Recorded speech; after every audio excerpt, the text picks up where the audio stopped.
Mito e religião na Grécia Antiga. Jean-Pierre Vernant. Jean-Pierre Vernant, historiador, nasceu em Toulouse em 1914 e iniciou estudos em filosofia em 1937 e, em 1948, passou a dedicar-se à antropologia da Grécia Antiga. Foi diretor de estudos na École des Hautes Études a partir de 1958, e criou em 1964 o Centre de Recherches Comparées sur les Sociétés Andennes. De 1975 a 1984, ocupou, no Collège de Fresnay, a cadeira de Estudos Comparados de Religiões Antigas.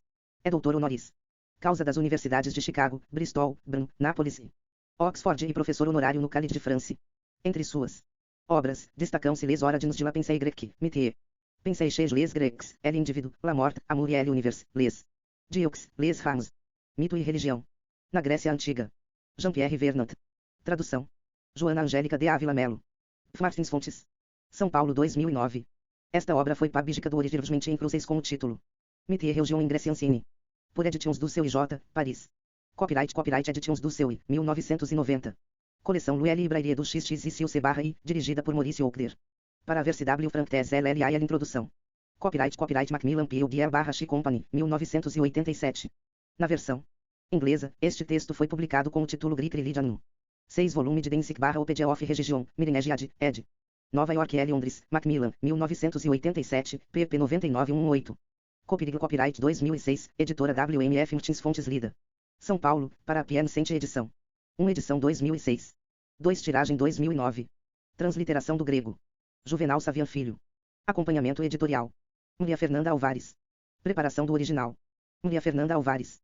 Revisões gráficas. Sandra Garcia Cortes. Solange Martins. Dinar Lisorzilneri da Silva. Produção gráfica. Geraldo Alves. Paginação/fototos. Estúdio 3 Desenvolvimento Editorial. Dados internacionais de catalogação na publicação, CP. Ornara Brasileira Douvro, SP, Brasil. Veman, Jean-Pierre, 1914. Mitos e religião na Grécia Antiga /Jean-Pierre Veman, tradução Joana Angélica de Ávila Melo. São Paulo, WMF Martins Fontes, 2006. Título original, Mito e religião em Grécia Ancienne. Bibliografia. ISBN 856015-04-6. 1 Icoses gregos 2. Greda. Religião 3. Mitologia grega. E título. J6.5806 CO292.08. Índices para catálogo sistemático. Grécia Antiga, Mitologia e Religião 292.08.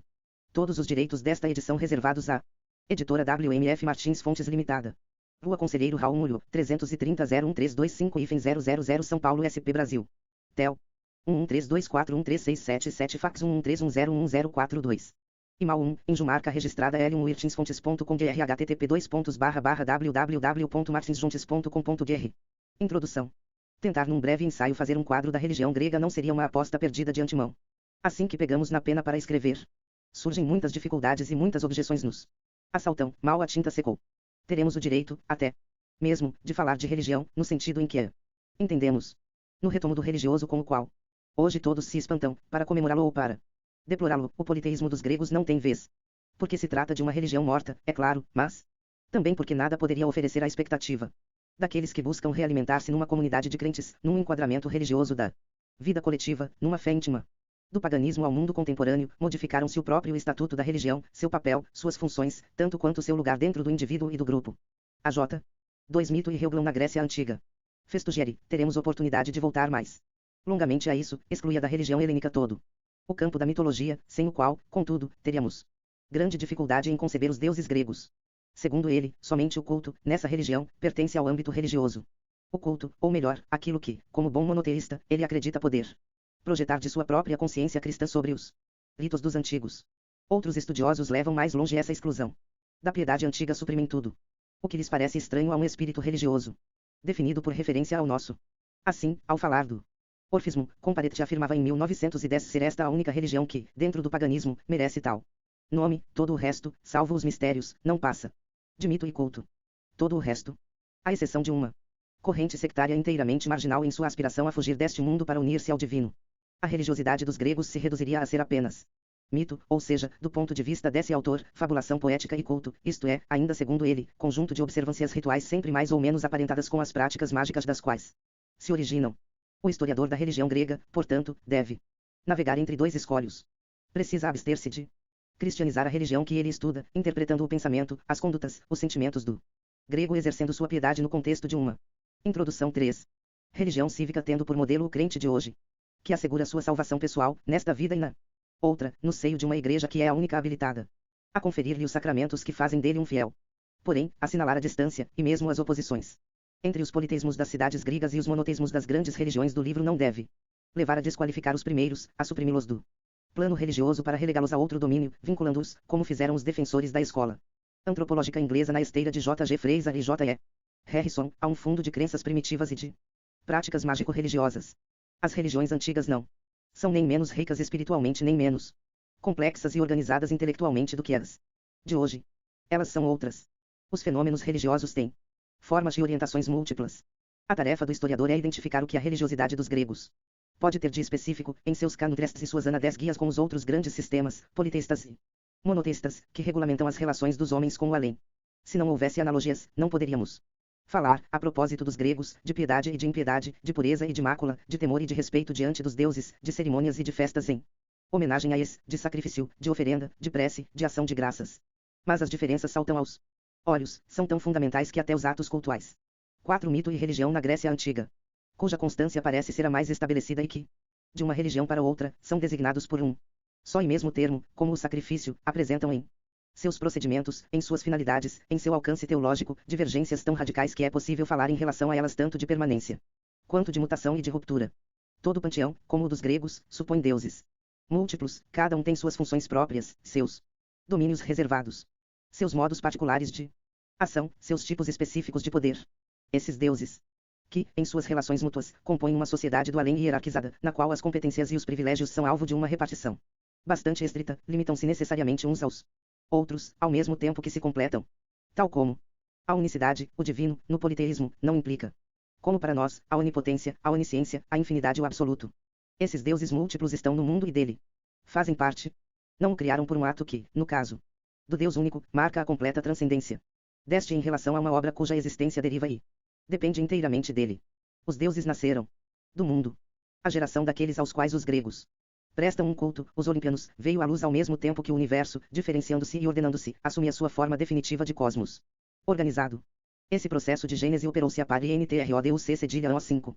Tir de potências primordiais, como vazio, chaos, e terra, gala, das quais saíram, ao mesmo tempo e pelo mesmo movimento, o mundo, tal como os humanos que habitam uma parte dele podem contemplá-lo, e os deuses, que a ele presidem invisíveis em sua morada celeste. Há, portanto, algo de divino no mundo e algo de mundano nas divindades.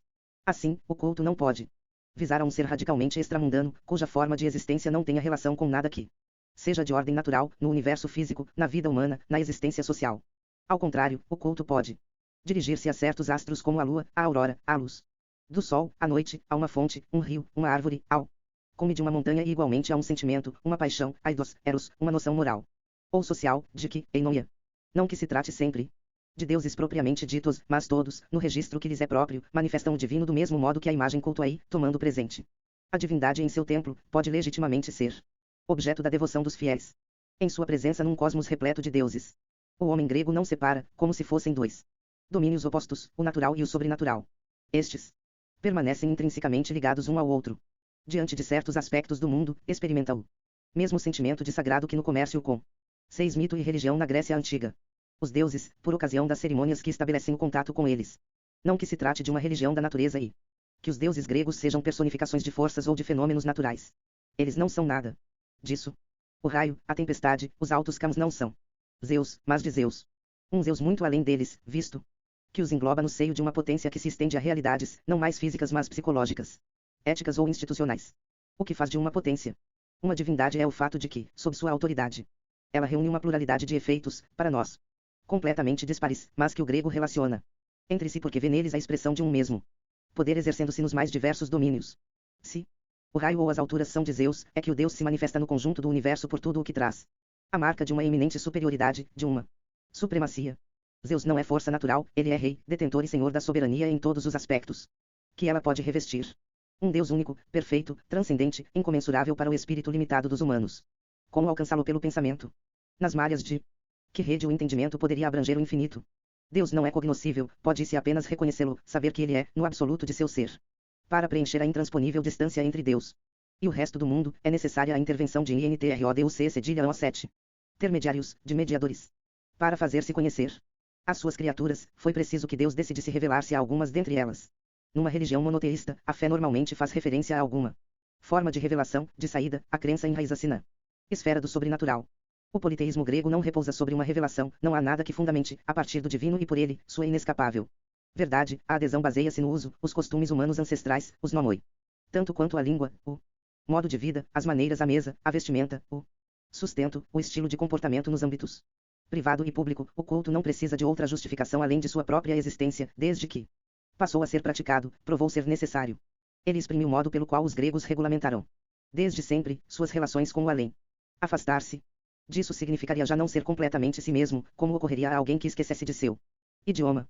Entre o religioso e o social, o doméstico e o cívico, portanto, não há oposição nem corte nítido, assim como entre sobrenatural e natural, divino e mundano.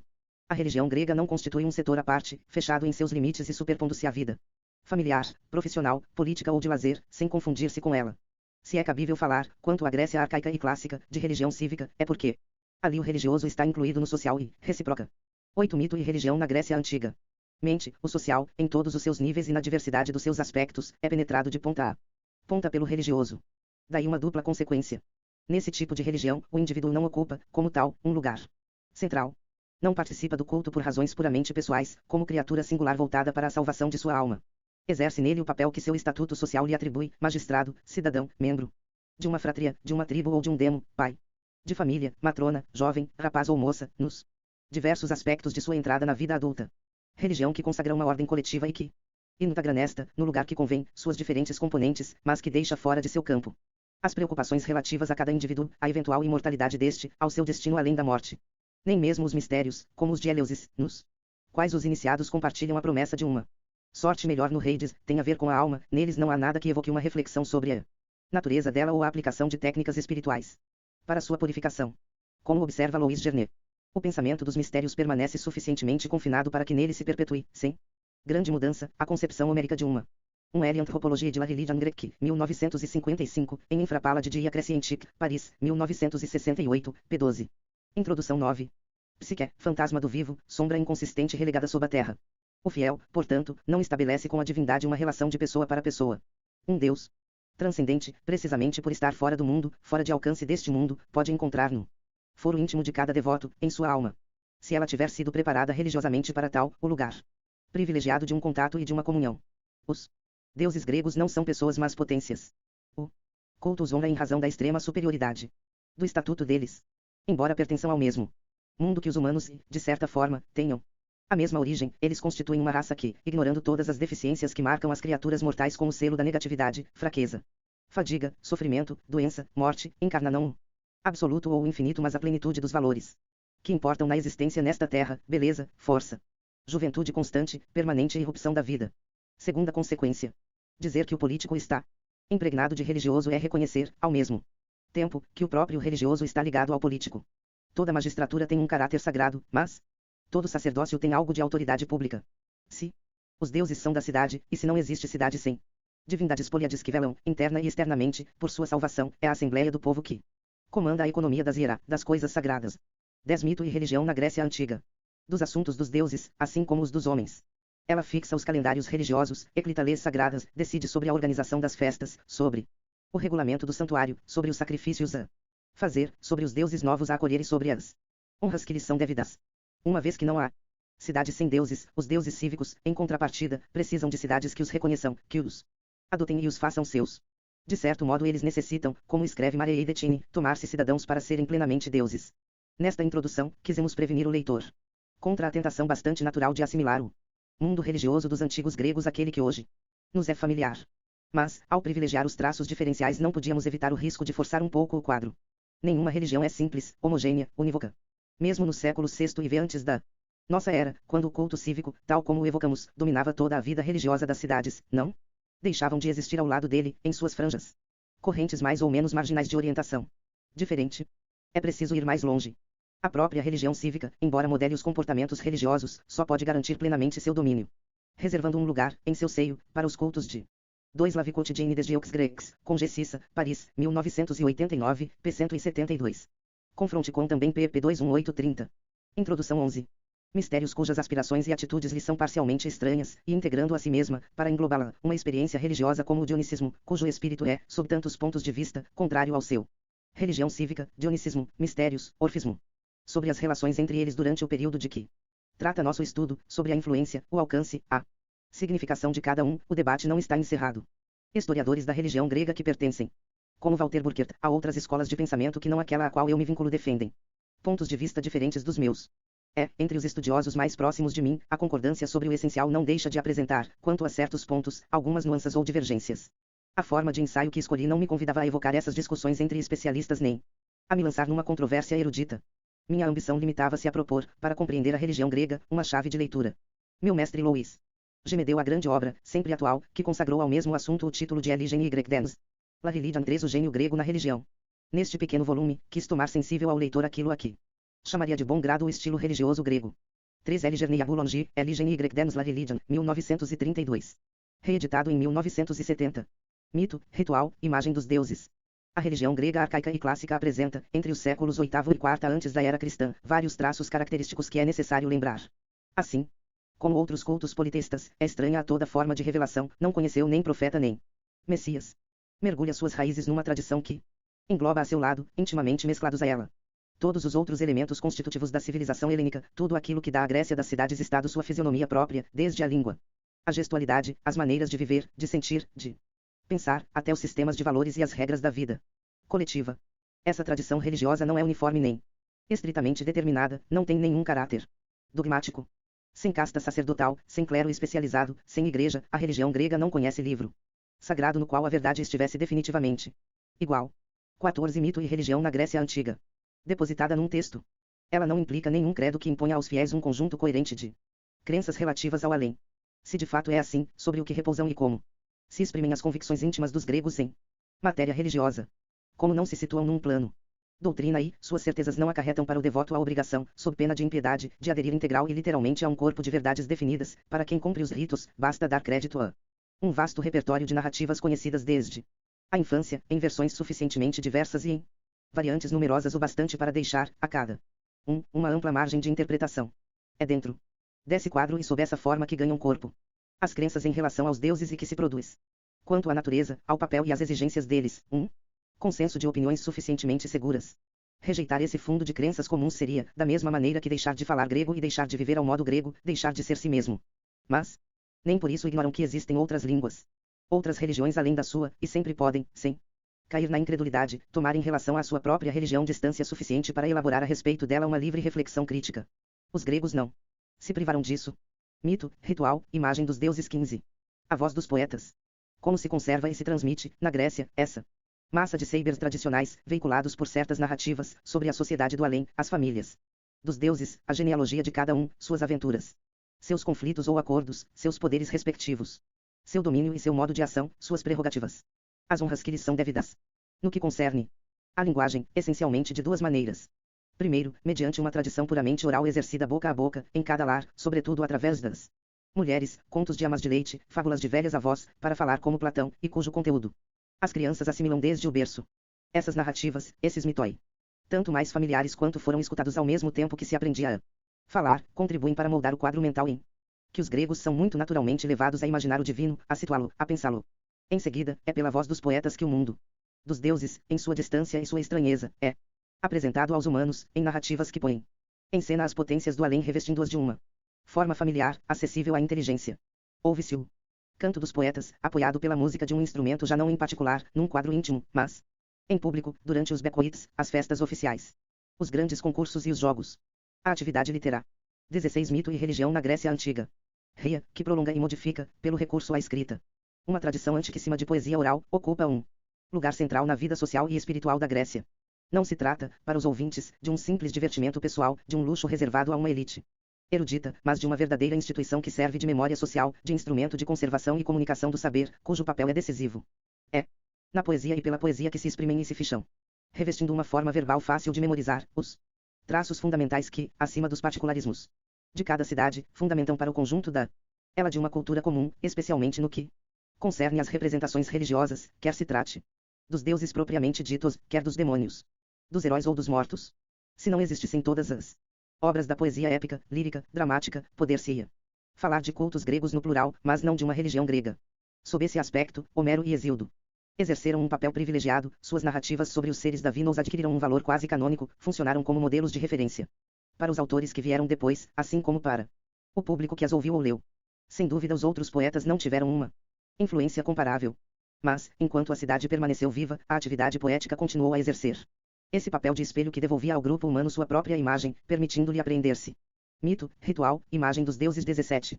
Em sua dependência em relação ao sagrado, definir-se ante os imortais, compreender-se naquilo que assegura a uma comunidade de seres perecíveis sua coesão, sua duração, sua permanência através do fluxo das gerações sucessivas. Por conseguinte, um problema se apresenta ao historiador das religiões. Se a poesia se encarrega de tal forma do conjunto das afirmações que um grego se crê fundamentado a sustentar sobre os seres divinos, sobre as relações deles com as criaturas mortais.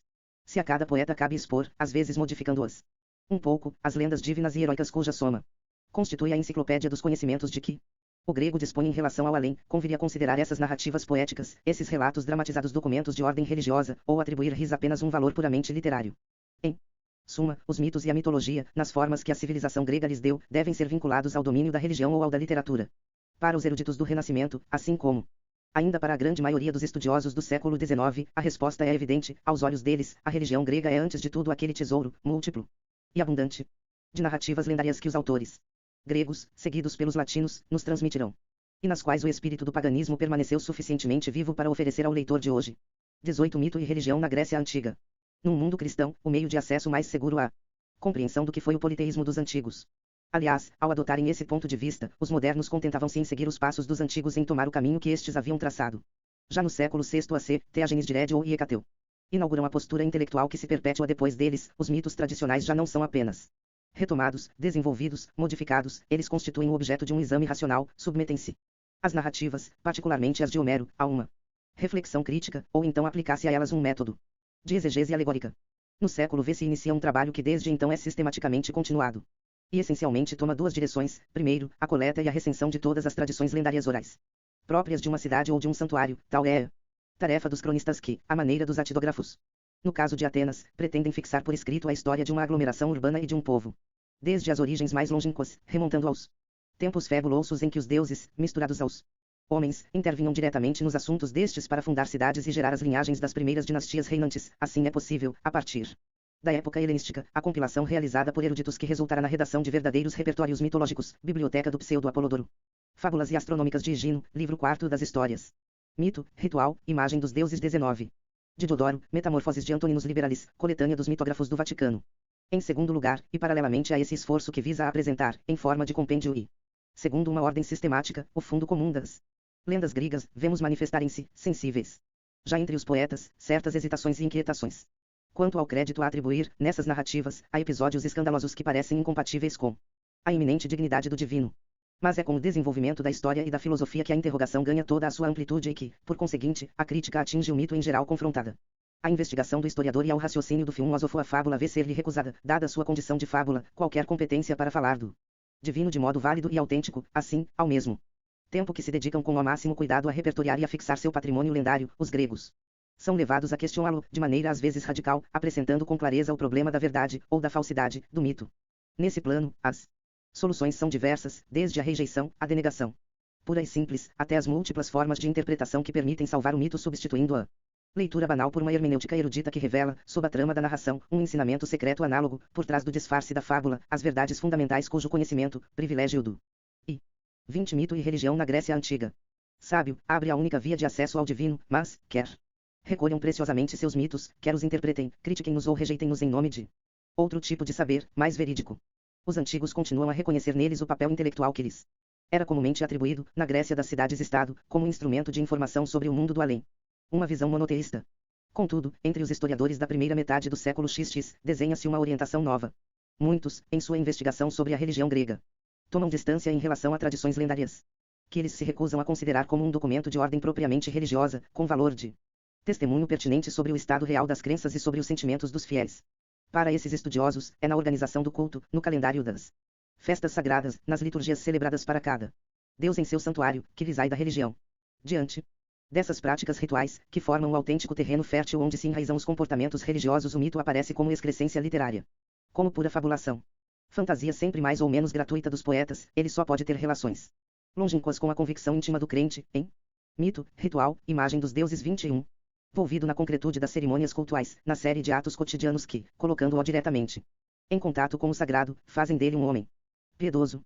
No capítulo Grécia da Histoire Generale des Religions, História Geral das Religiões, publicada em 1944, A. J. Festugieri adverte o leitor nestes termos. Poetas e escultores, obedecendo às próprias exigências de sua arte, inclinam-se inegavelmente a representar uma sociedade de deuses muito caracterizados, forma, atributos, genealogia, história, tudo é nitidamente definido, mas o culto e o sentimento popular revelam outras tendências. Assim, vê-se circunscrito de saída, o campo do religioso, para compreender a verdadeira religião grega, esquecendo portanto a mitologia dos poetas e da arte, dirijamo-nos ao culto e aos cultos mais antigos. A que respondem esse partipris exclusivo em favor do culto e essa prevalência atribuída, no culto, ao mais arcaico. Há dois tipos de razões, bem distintas. As primeiras são de ordem geral e ligam-se à filosofia pessoal do estudioso, a ideia que ele faz da religião.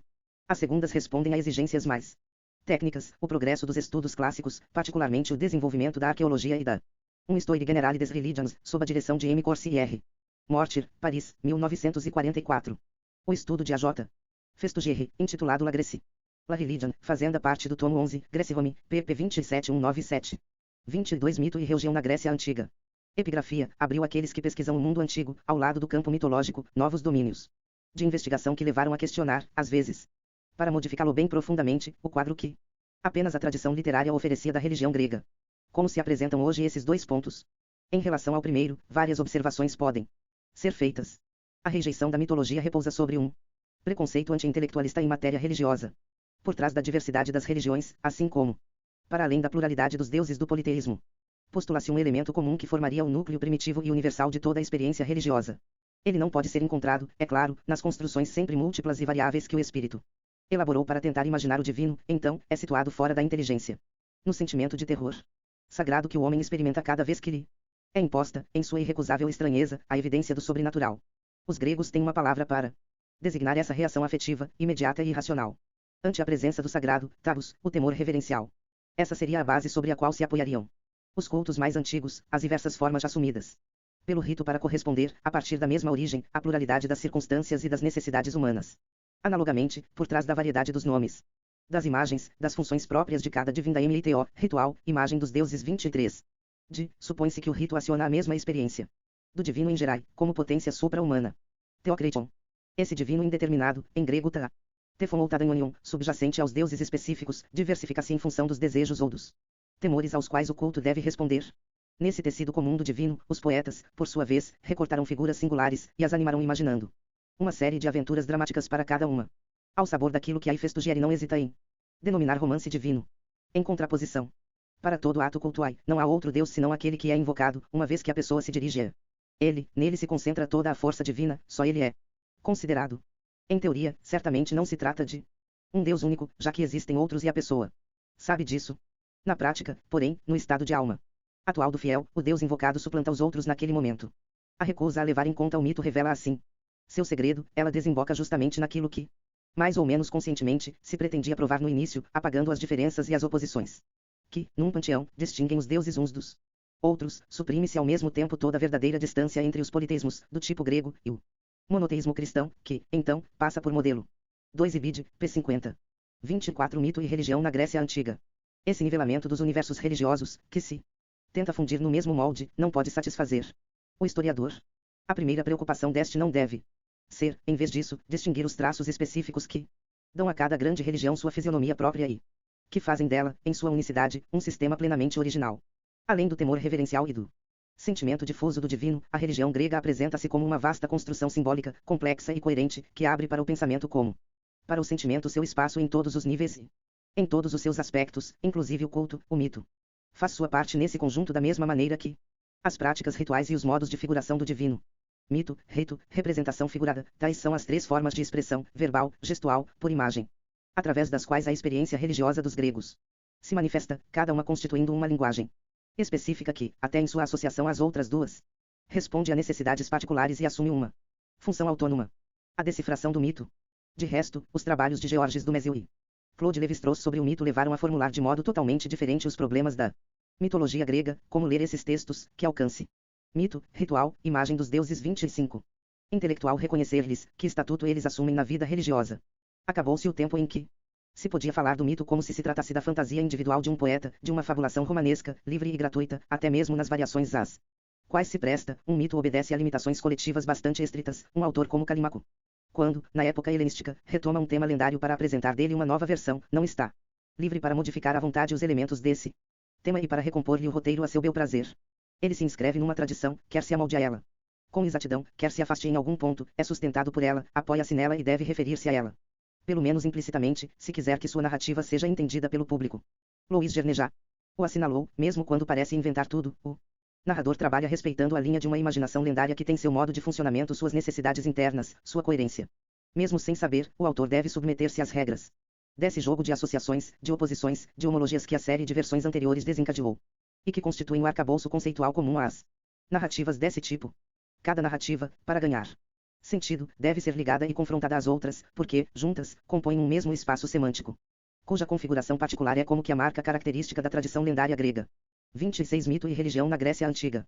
É esse espaço mental, estruturado e ordenado, que a análise de um mito na totalidade de suas versões ou de um corpus de mitos diversos, centrados em torno de um mesmo tema, deve permitir explorar. A decifração do mito, portanto, opera seguindo outros caminhos e responde a outras finalidades que não as do estudo literário.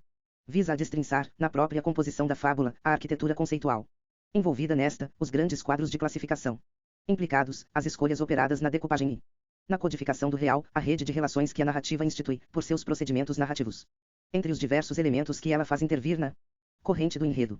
Em suma, o mitólogo procura reconstituir o que Dumézil denomina uma ideologia, entendida como uma concepção e uma apreciação das grandes forças que, em suas relações mútuas, em seu justo equilíbrio, dominam o mundo, o natural e o sobrenatural, os homens, a sociedade, fazendo-os ser o que devem ser. Nesse sentido, o mito, sem se confundir com o ritual nem se subordinar a ele, tampouco se lhe opõe. Tanto quanto já se disse, em sua forma verbal, o mito é mais explícito que o rito, mais didático, mais apto e inclinado a teorizar, dessa forma, traz em si o germe daquele saber cuja herança a filosofia recolherá para fazer dele seu objeto próprio, transpondo-o para outro registro de língua e de pensamento. Ela formulará seus enunciados utilizando vocabulário, mito, ritual, imagem dos deuses 27 e conceitos desvinculados de qualquer referência aos deuses da religião comum. O culto é menos desinteressado, mais envolvido com considerações de ordem utilitária. Mas nem por isso é menos simbólico. Uma cerimônia ritual desenrola-se segundo um roteiro, cujos episódios são tão estritamente ordenados, tão cheios de significação quanto as sequências de uma narrativa. Cada detalhe dessa ensinação, através da qual o fiel, em circunstâncias definidas, busca representar sua relação com este ou aquele Deus, comporta uma dimensão e um desígnio intelectuais.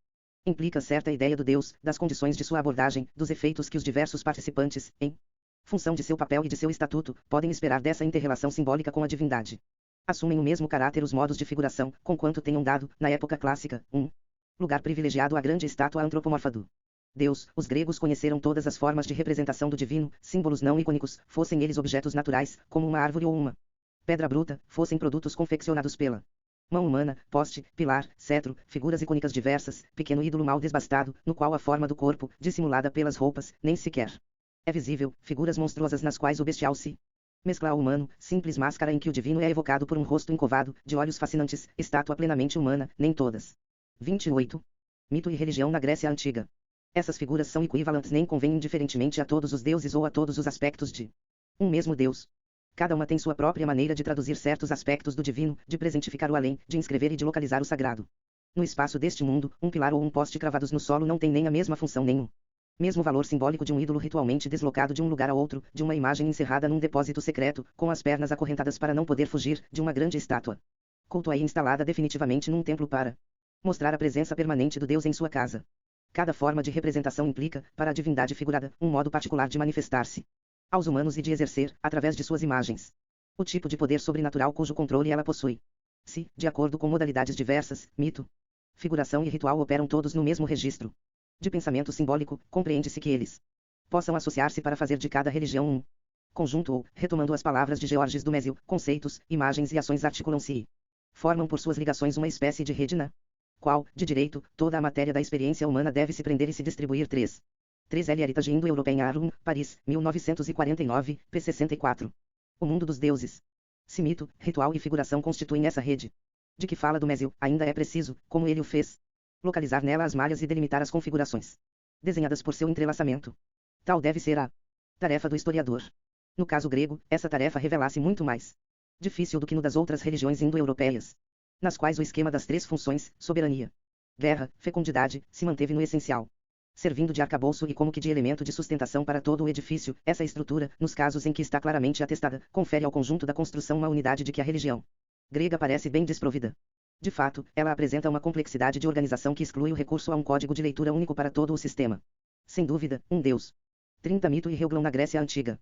Grego define-se pelo conjunto de relações que o unem e o opõe às outras divindades do panteão, mas as estruturas teológicas assim evidenciadas são demasiado múltiplas e sobretudo de ordem demasiado diversa para poderem integrar-se no mesmo esquema dominante. Segundo as cidades, o santuário, os momentos.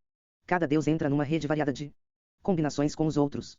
Esses reagrupamentos de deuses não obedecem a um modelo único, que tenha valor privilegiado, eles se ordenam numa pluralidade de configurações que não se superpõem exatamente, mas sim compõem um quadro de várias entradas, de eixos múltiplos, cuja leitura varia em função do ponto de partida considerado e da perspectiva adotada.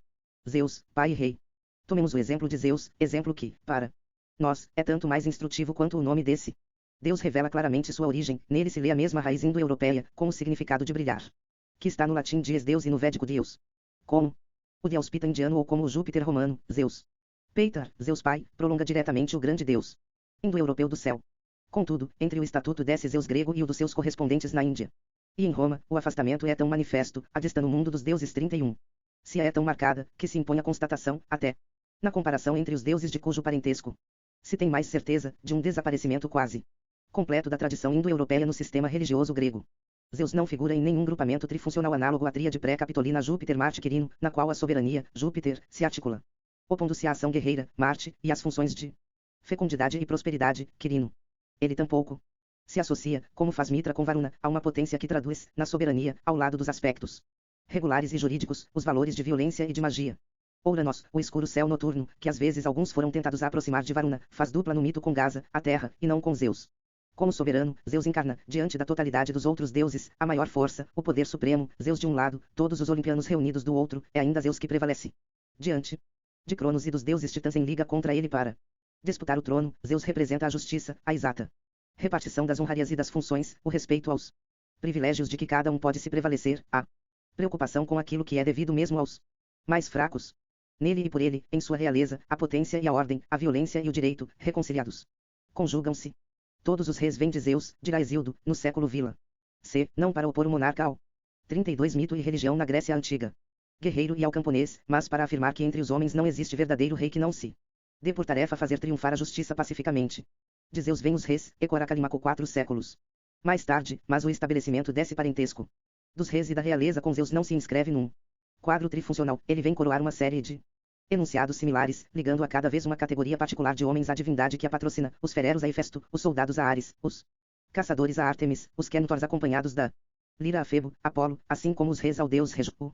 Quando Zeus entra na composição de uma tríade, como faz com Poseidon e Heides, é para delimitar níveis ou domínios cósmicos, mediante partilha. O céu cabe a Zeus, o mar a Poseidon, o mundo subterrâneo a Heides, e a superfície do solo aos três, em comum.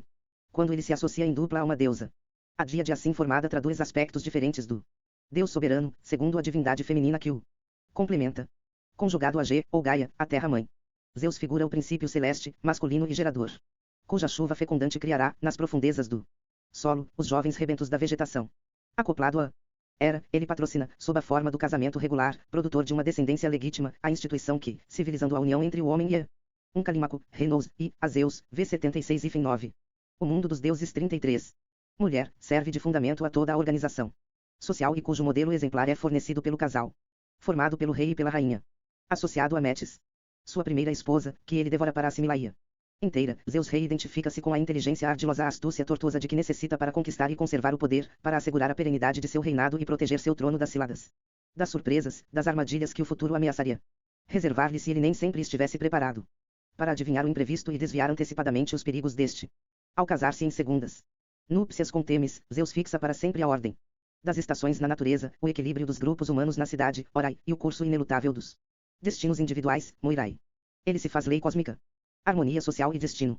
Pai dos deuses e dos homens, como já o designa a Ilíada, não porque tenha gerado ou criado todos os seres, mas porque exerce sobre cada um deles uma autoridade tão absoluta quanto a do chefe de família sobre sua gente. Zeus divide com Apolo a Qualificação de Patros, o antepassado, ao lado de Atena Patúria, assegura como fratrios a integração dos indivíduos nos diversos grupos que compõem a comunidade cívica, nas cidades da Jônia, faz de todos os cidadãos autênticos irmãos, celebrando, no seio de suas respectivas fratrias como numa mesma família a festa das apatúrias, isto é, daqueles que se 34 Mito e religião na Grécia Antiga.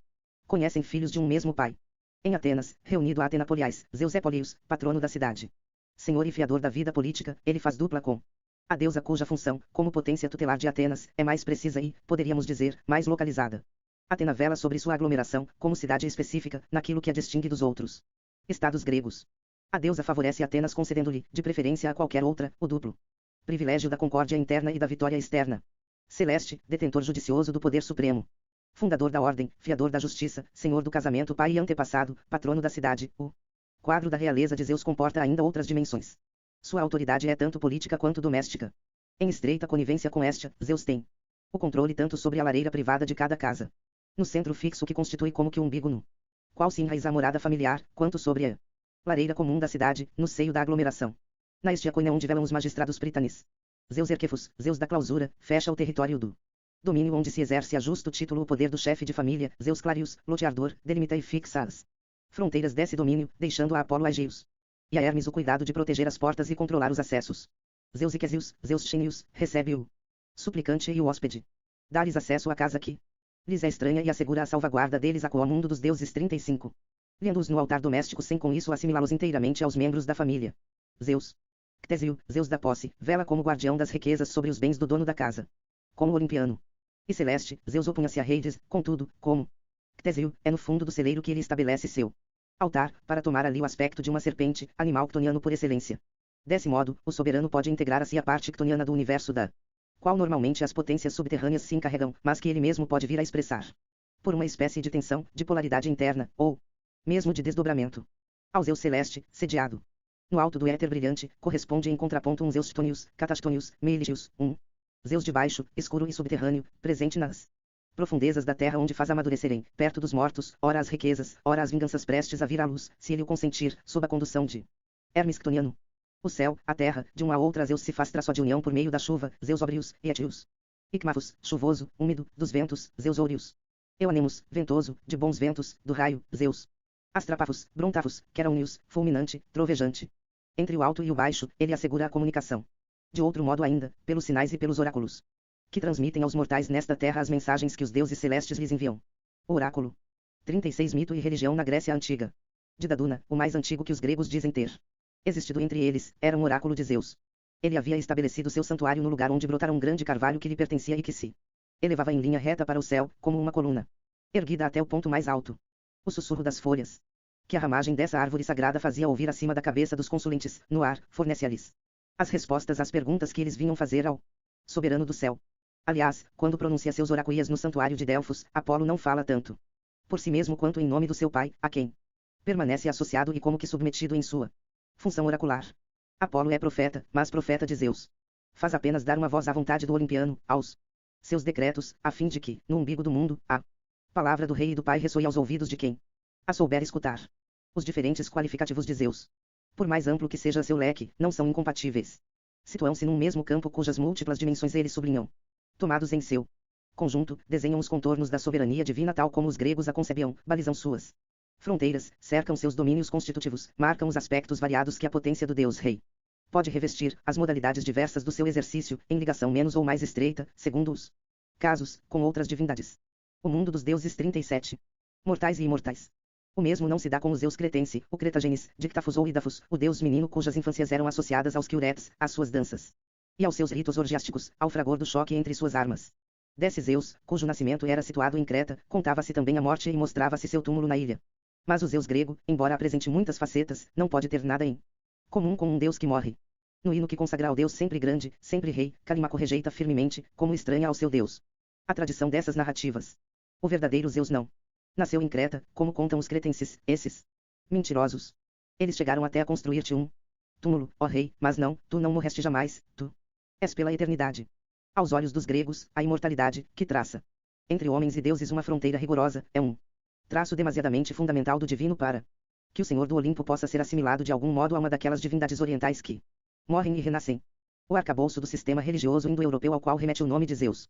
Pode até ter desabado, no decorrer do segundo milênio, entre os homens que, falantes de um dialeto grego, vieram em ondas sucessivas instalar-se em terras da Hélade e cuja presença é atestada até em CRE 38 Mito e Reublon na Grécia Antiga. Em Knossos, já no fim do século XV a.C.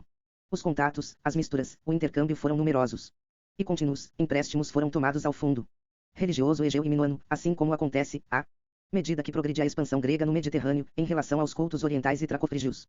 Contudo, é inegável que, entre os séculos XIV e XII, os deuses reverenciados pelos aqueus, e cujos nomes figuram nas tabuinhas em escrita linear Bede, Knossos e Dipilos, são em sua maioria os mesmos que encontramos no panteão grego clássico e que os helenos, em seu conjunto, reconhecerão como seus.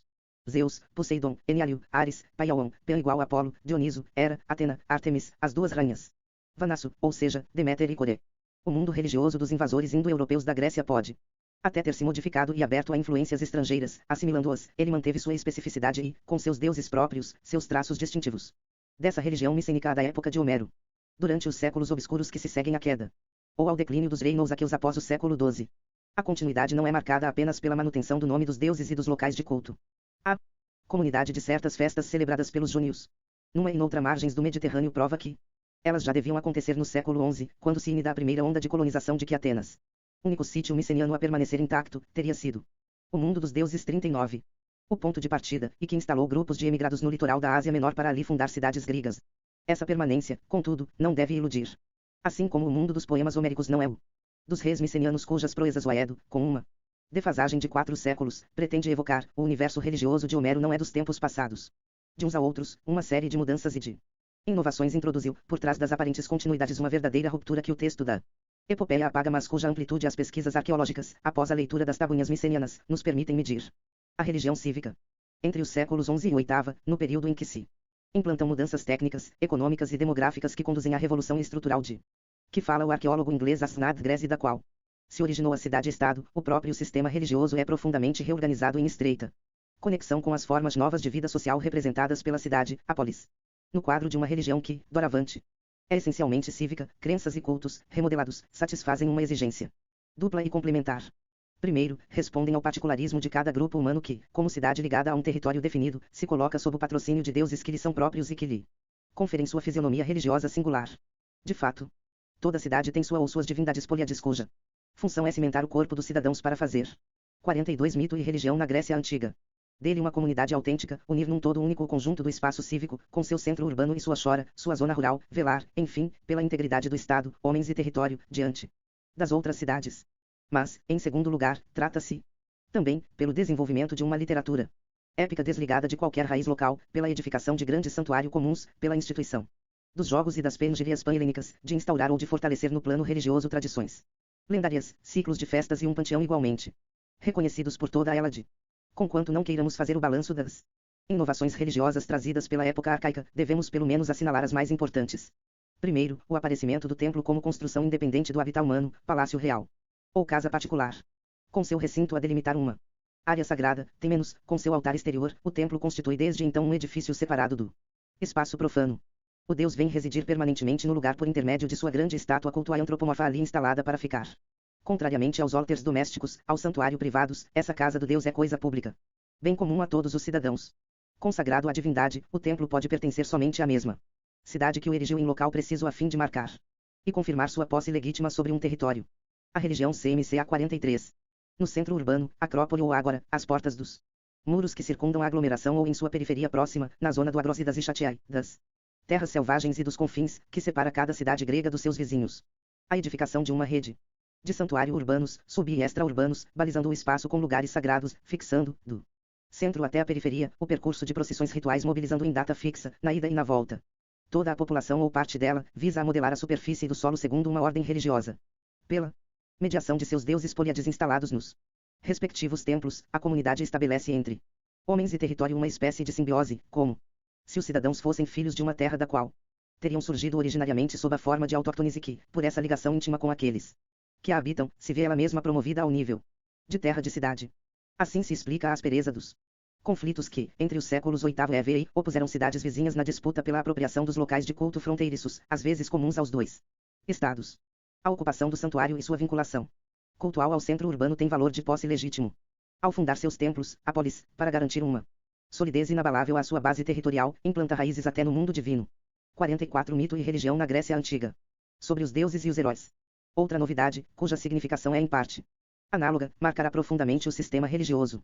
Durante o século VIII, desenvolve-se rapidamente o costume de reaproveitar construções micênianas, funerárias em sua maioria, que estavam em desuso havia séculos. Reformadas, elas servem de locais de culto para homenagens fúnebres prestadas a personagens lendários, quase sempre sem relação com esses edifícios, mas invocados por linhagens, gené, nobiliários ou grupos de frateres. Esses ancestrais míticos, que, como os heróis da epopeia de que trazem o nome, pertencem a um passado longínquo, a um tempo diferente do presente, vão constituir desde então uma categoria de potências sobrenaturais, distintas tanto dos Theoi, dos deuses propriamente ditos, quanto dos mortos comuns. Mais do que o culto dos deuses, mesmo os Políades, o culto dos heróis tem um valor ao mesmo tempo cívico e territorial, está associado a um local preciso, um túmulo, com a presença subterrânea do defunto, cujos restos foram às vezes buscados em regiões distantes para serem reconduzidos ao seu lugar. Túmulos e cultos heróicos, através do prestígio do personagem homenageado, exercem para uma comunidade o papel de símbolo glorioso e de talismã, cuja localização às vezes é mantida secreta porque de sua salvaguarda depende a salvação do Estado. Instalados no Coa religião cívica 45. Ração da cidade, em plena ágora, eles corporificam a lembrança do fundador mais ou menos lendário. Herói Arcagetai, no caso de uma colônia, exista, ou patrocinam as diversas componentes do corpo cívico, tribos, frátrias e demos. Disseminados por diversos pontos do território, consagram as afinidades particulares unindo os membros de setores rurais e de aldeias, de Comai. Em todos os casos, sua função é reunir um grupo em torno de um culto cuja exclusividade ele detém e que aparece estritamente implantado num ponto preciso do solo. A difusão do culto heróico não responde apenas às novas necessidades sociais que surgem com a cidade. A adoração dos heróis tem uma significação propriamente religiosa. Por seu duplo distanciamento, de um lado em relação ao culto divino, obrigatório para todos e de caráter permanente, e de outro em relação aos ritos funerários, reservados ao círculo estreito dos parentes e de duração limitada, a instituição heróica repercute no equilíbrio geral do sistema cultuai. Entre os deuses, que são os beneficiários do culto, e os homens, que são seus servos, existe, para os gregos, uma oposição radical. Os primeiros são estranhos ao falecimento, que define a condição de existência dos segundos. Os deuses são os Athanatoi, os imortais, os homens, os Brotoi, os perecíveis, fadados às doenças, à velhice e à morte. Assim, as homenagens fúnebres prestadas aos falecidos.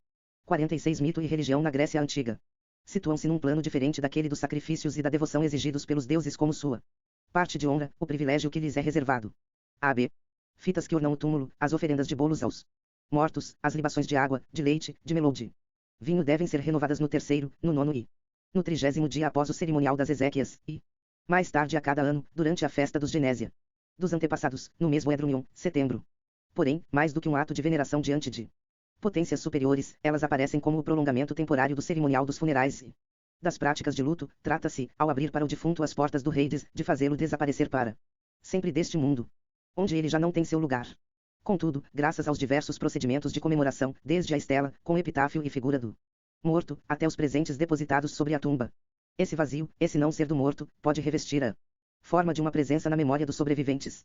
Sem dúvida, uma presença ambígua, paradoxal, como pode ser a de um ausente, relegado ao reino das sombras, e cujo ser, doravante, se reduz totalmente a esse estatuto social de morto que o ritual funerário o fez adquirir, mas que também está fadado a desaparecer, tragado pelo esquecimento, à medida que se renova o ciclo das gerações. A religião C, V e CA 47.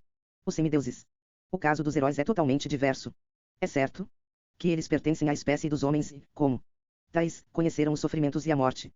Mas, por toda uma série de traços, distinguem-se, até na morte, da multidão dos defuntos comuns. Viveram numa época que constitui, para os gregos, o antigo tempo já acabado e no qual os homens eram diferentes daquilo que são hoje, maiores, mais fortes, mais belos. Quando se parte em busca da ossada de um herói, é possível reconhecê-la pelo seu tamanho gigantesco. Essa é a raça de homens, agora extinta, cujas proezas são cantadas pela poesia épica. Celebrados pelos aidos, os nomes dos heróis, contrariamente aos dos outros mortos, que se fundem sob a terra. Na massa indistinta e esquecida dos nonimnoi, dos sem nome, permanecem vivos para sempre, radiantes de glória, na memória de todos os gregos. A raça dos heróis forma o passado lendário da Grécia. Das cidades, as raízes às quais se ligam as famílias, os grupos, as comunidades dos helenos. Mesmo sendo homens, sob vários pontos de vista esses ancestrais aparecem mais próximos dos deuses, menos separados do divino do que a humanidade atual. Em esse tempo passado, os deuses ainda se misturavam de bom grado aos mortais, convidavam-se para a casa destes, comiam às suas mesas em refeições comuns. Insinuavam-se até mesmo às suas quemas para unir-se. 48 Mito e religião na Grécia Antiga. A eles, no cruzamento das duas raças, a perecível e A imortal, gerar belos filhos. Os personagens heróicos, cujos nomes sobreviveram e cujo culto era celebrado em seus túmulos apresentam-se muito frequentemente como o fruto desses encontros amorosos entre divindades e humanos dos dois sexos. Como diz Hesíodo, eles formam a raça divina dos heróis, que são denominados semideuses, MTUI. Se o nascimento às vezes lhes atribui uma ascendência semidivina, a morte também os coloca acima da condição humana. Em vez de descerem as trevas do Hades, eles são, graças ao divino, arrebatados, transportados, alguns ainda vivos, a maioria, após a morte, para um lugar especial, afastado, para as ilhas dos bem-aventurados, onde continuam a gozar, em permanente felicidade, de uma vida comparável à dos deuses, sem preencher a intransponível distância que separa os humanos dos deuses, o estatuto heróico. Desse modo, parece abrir a perspectiva da promoção de um mortal a um estatuto, se não divino, pelo menos próximo do divino. Mas, durante todo o período clássico, essa possibilidade permanece rigorosamente confinada num estreito setor. Ela é contrariada, para não dizer repelida, pelo próprio sistema religioso. De fato, a piedade, como a sabedoria, ordena não pretender igualar-se a um Deus. Os preceitos de Delfos, sabe quem tu és, conhece-te a ti mesmo, não tem outro sentido. O homem deve aceitar seus. A religião cívica 49. Limites. Portanto, afora as grandes figuras lendárias, como Aquiles, Teseu, Orestes ou Heracles, a heroicização se restringirá aos primeiros fundadores de colônias ou a personagens que adquirirão, aos olhos de uma cidade, um valor simbólico exemplar, como Lisandro em Seimas ou Timoleonte em Siracusa. Os casos de heroicização que conhecemos na época clássica são extremamente raros. Jamais concernem a um personagem ainda vivo, mas a um morto que aparece, tardiamente, como portador de um numen de uma temível potência sacra, ou por suas particularidades físicas extraordinárias, tamanho, força, beleza, ou pelas próprias circunstâncias de sua morte, se ele tiver sido fulminado por um raio ou desaparecido sem deixar vestígios, ou ainda pelos M.A. efígios atribuídos ao seu fantasma, a quem se mostra então necessário apaziguar.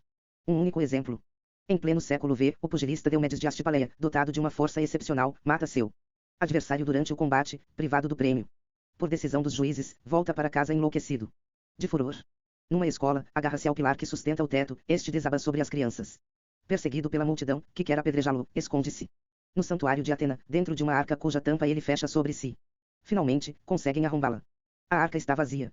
Nada de Cleomedes, nem vivo nem morto. Consultada, a Pítia recomenda instituir um culto heróico em homenagem a esse pugi. 50 Mito e religião na Grécia Antiga. Lista, colocado acima do comum por sua força, sua fúria, seus malefícios, sua morte, é preciso sacrificar-se a ele como já não sendo um mortal. Mas o oráculo assinala sua reserva ao proclamar ao mesmo tempo, como relata Pausanias, que Cleomedes é o último herói. Não nos enganemos. Não importa que os heróis constituam, através das honrarias que lhes são prestadas, uma categoria de seres sobre-humanos. Seu papel, seu poder, os domínios nos quais eles intervêm não interferem com os dos deuses. Eles se situam em outro plano e jamais exercem, da terra para o céu, um papel de intermediários. Os heróis não fazem as vezes de intercessores. São potências indígenas ligadas àquele ponto do solo onde tem sua morada subterrânea, sua eficácia adere à tumba e à ossada de cada um. Existem heróis anônimos, designados apenas pelo nome do lugar onde foi estabelecido seu túmulo, é o caso do herói de Maratona. Esse caráter local é paralelo a uma rigorosa especialização. Muitos heróis não têm outra realidade além da estrita função a qual se destinam e que os define inteiramente. Em Olímpia, na curva da pista, havia uma tumba sobre a qual os concorrentes ofereciam sacrifícios, a do herói Taraxipo, o espanta-cavalos. De igual modo, encontram-se heróis médicos, guarda-portões, cozinheiros, enxota-moscas, um herói da refeição, da fava, do açafrão, um herói para misturar a água e o vinho ou para moer o grão. A religião é MCA 51. Se a cidade pôde reunir numa mesma categoria cultual as figuras bem individualizadas dos heróis de antanho cuja biografia lendária a epopeia havia fixado, dos contemporâneos notáveis, dos defuntos anônimos dos quais só restava o monumento funerário, das espécies de demônios funcionais, é que, dentro de seus túmulos, eles manifestavam os mesmos conluios com as potências subterrâneas. Compartilhavam o mesmo caráter de localização territorial e podiam ser igualmente utilizados como símbolos políticos. Instituído pela cidade nascente, ligado ao território desta, que ele protege, aos grupos de cidadãos que ele patrocina, o culto dos heróis não desembocará, na época helenística, na divinização de personagens humanos nem no estabelecimento de um culto dos soberanos. Esses fenômenos se ligam a uma mentalidade religiosa diferente. Solidário à cidade, o culto heróico declinará junto com ela. Seu advento, contudo, não terá sido sem consequências. Por sua novidade, o culto heróico levou a um esforço de definição e de categorização mais estritas das diversas potências sobrenaturais. Hesíodo, no século VII, foi o primeiro a distinguir de modo claro e nítido, como notará Plutarco, as diferentes classes de seres divinos repartidos entre 4 grupos: deuses, demônios, heróis, mortos. Retomada pelos pitagóricos e por Platão, essa nomenclatura das divindades às quais os homens devem veneração aparece com bastante frequência, no século IV, para 52 Mito e religião na Grécia Antiga. Figurar nas perguntas que os consulentes dirigem ao Oráculo de Daduna. Numa das inscrições ali encontradas, certo Euandros e sua mulher interrogam um oráculo para saber a qual dos deuses, ou dos heróis, ou dos demônios eles devem sacrificar-se e dirigir suas preces. Dos homens aos deuses, o sacrifício. Para orientar-se em sua prática cultuai, portanto, o fiel deve levar em conta a ordem hierárquica que preside da sociedade do além. No topo, os Triui, os deuses, grandes e pequenos, que formam a raça dos bem-aventurados imortais. Agrupados sob a autoridade de Zeus, eles são os olimpianos. Portanto, divindades celestes, em princípio, embora alguns deles, como Poseidon e Deméter, comportem aspectos ctonianos. Existe, é claro, um deus do mundo subterrâneo Hades, mas ele é precisamente o único a não ter nem templo nem culto. Os deuses são torneidos, presentes neste mundo em espaços que lhes pertencem, primeiro, os templos onde residem, mas também os locais e os objetos que lhes são consagrados. E que, especificados como hierá, sagrados, podem ser alvo de interdições, bosque, A/50s, bosquete, fonte. Cimo de um monte, terreno delimitado por uma ser. 54 Mito e religião na Grécia Antiga. Caô por Marcos, Temenos, encruzilhada, árvore, pedra, obelisco. O templo, morada reservada ao Deus. Como seu domicílio, não serve de local de culto onde os fiéis se reuniriam para celebrar os ritos. É o altar exterior, o bomos, bloco de alvenaria quadrangular, que preenche essa função, em torno dele e sobre ele. Cumpre-se o rito central da religião grega cuja análise se impõe em primeiro lugar, a saber, o sacrifício, a tesia. Normalmente, trata-se de um sacrifício cruento de tipo alimentar, um animal doméstico. Enfeitado, coroado, ornado de fitas, é levado em cortejo ao som das flautas até o altar, aspergido com água lustra e com um punhado de grãos de cevada, que também são lançados sobre o solo, o altar e os participantes, também eles portadores de coroas. A cabeça da vítima é então levantada, cortam-lhe a garganta com um golpe de machaira, uma espada curta, dissimulada sob os grãos no caneuim, o sexto ritual. O sangue que jorra sobre o altar é recolhido num recipiente. O animal é aberto, extraem-se suas vísceras, especialmente o fígado, que são examinadas para que se saiba se os deuses aprovam o sacrifício. Nesse caso, a vítima é logo retalhada. Os ossos longos, inteiramente descarnados, são postos sobre o altar. Envoltos em gordura, são consumidos pelas chamas. Com aromatizantes e, sob a forma de fumaça perfumada, elevam-se para o céu, em direção aos deuses. Alguns pedaços internos, os splatna, enfiados em espetos, são grelhados sobre o altar, no mesmo L. Dos homens aos deuses, o sacrifício 55. Fogo que envia à divindade a parte que lhe cabe, estabelecendo assim o contato entre a potência sagrada destinatária do sacrifício e os executantes do rito, aos quais essas carnes grelhadas estão reservadas. O resto da carne, fervido em caldeirões e depois cortado em porções iguais, é às vezes consumido no local, às vezes levado para casa pelos participantes, e outras distribuído fora, no âmbito de uma comunidade menos ou mais ampla. Certas partes de honra, como a língua ou o couro, cabem ao sacerdote que presidiu a cerimônia, mesmo que sua presença não seja indispensável. Em princípio, todo cidadão, se não tiver nenhuma mácula, está plenamente qualificado para proceder ao sacrifício. Tal é o modelo corrente, cujo alcance religioso será necessário definir, distinguindo suas implicações teológicas. Mas alguns esclarecimentos são desde já indispensáveis para nuançar esse quadro.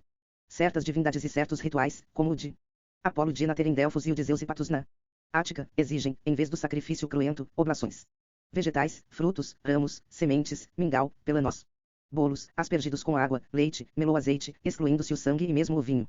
Há casos em que oferendas desse tipo, quase sempre consumidas no fogo, mas às vezes simplesmente depositadas sobre o altar sem serem queimadas, assumem um caráter de nítida oposição à prática corrente.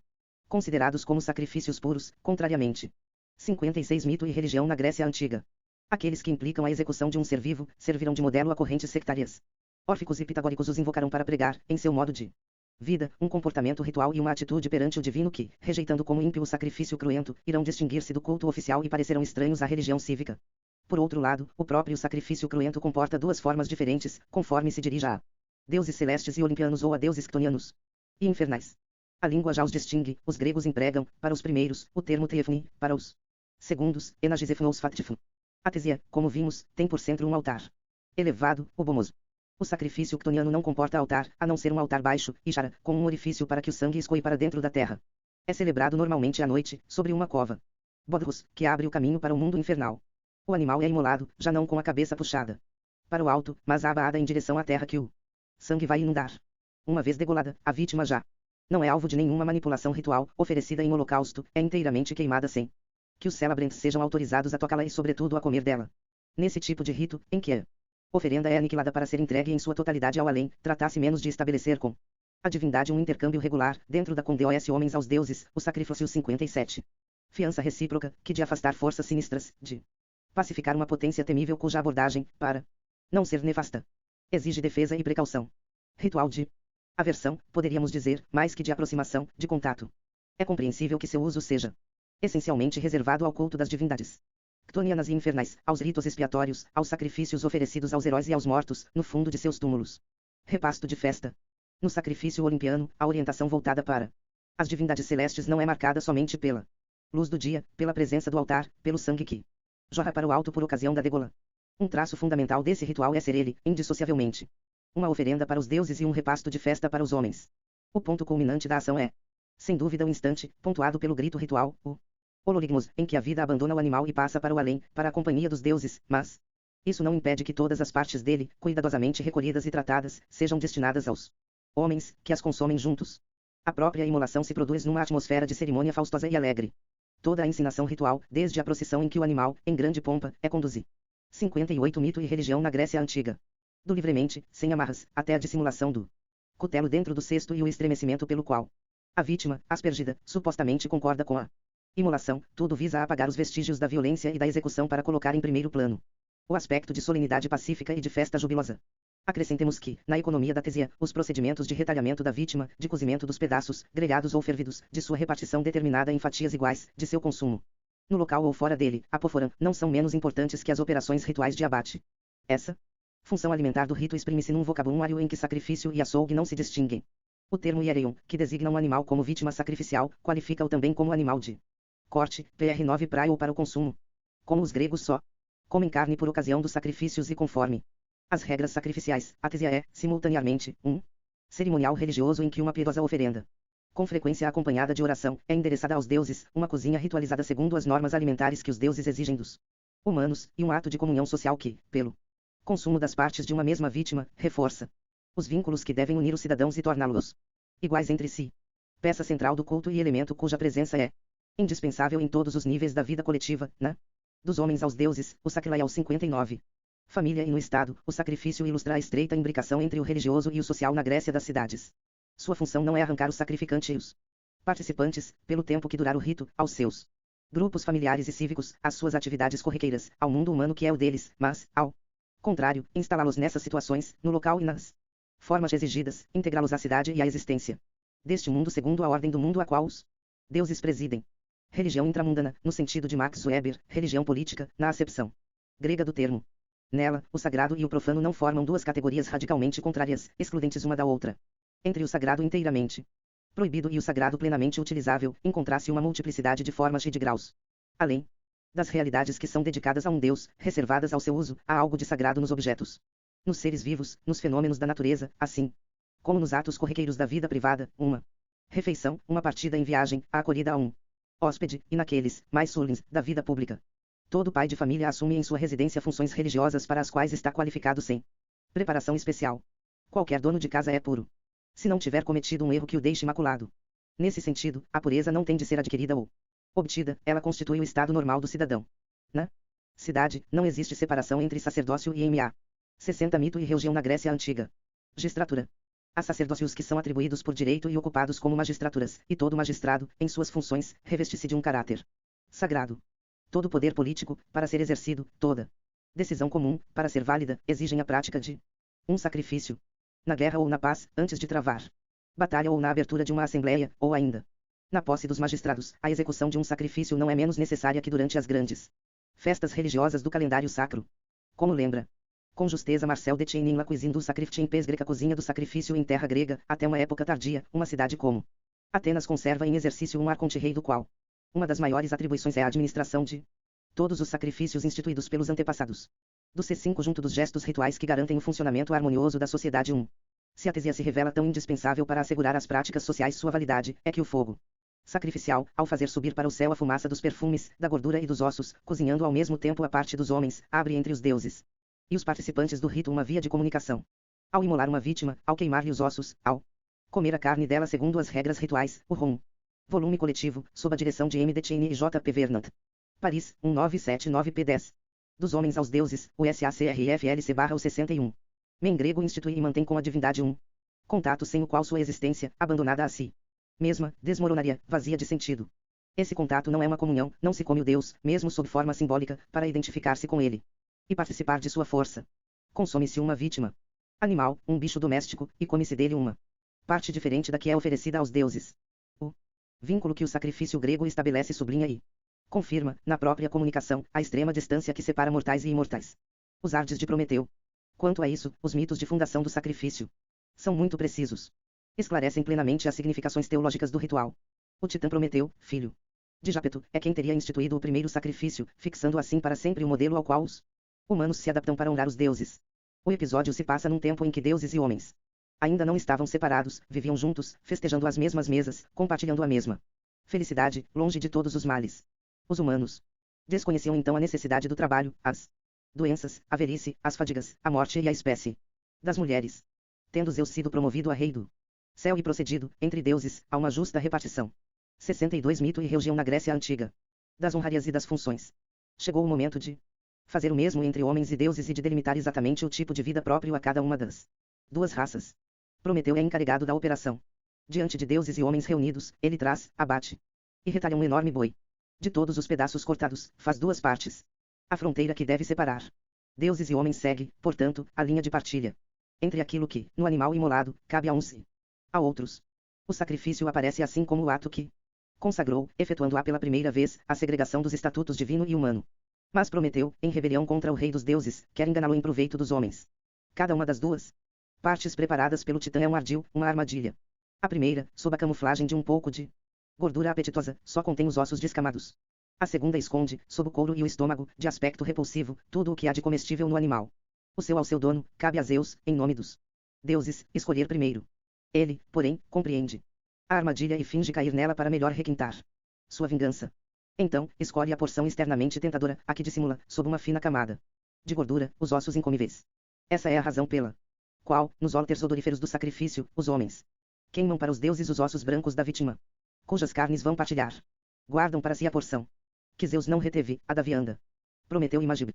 Dos homens aos deuses, o sacrifício 63. Nava que, destinando-a aos humanos, reservava-lhes a melhor parte.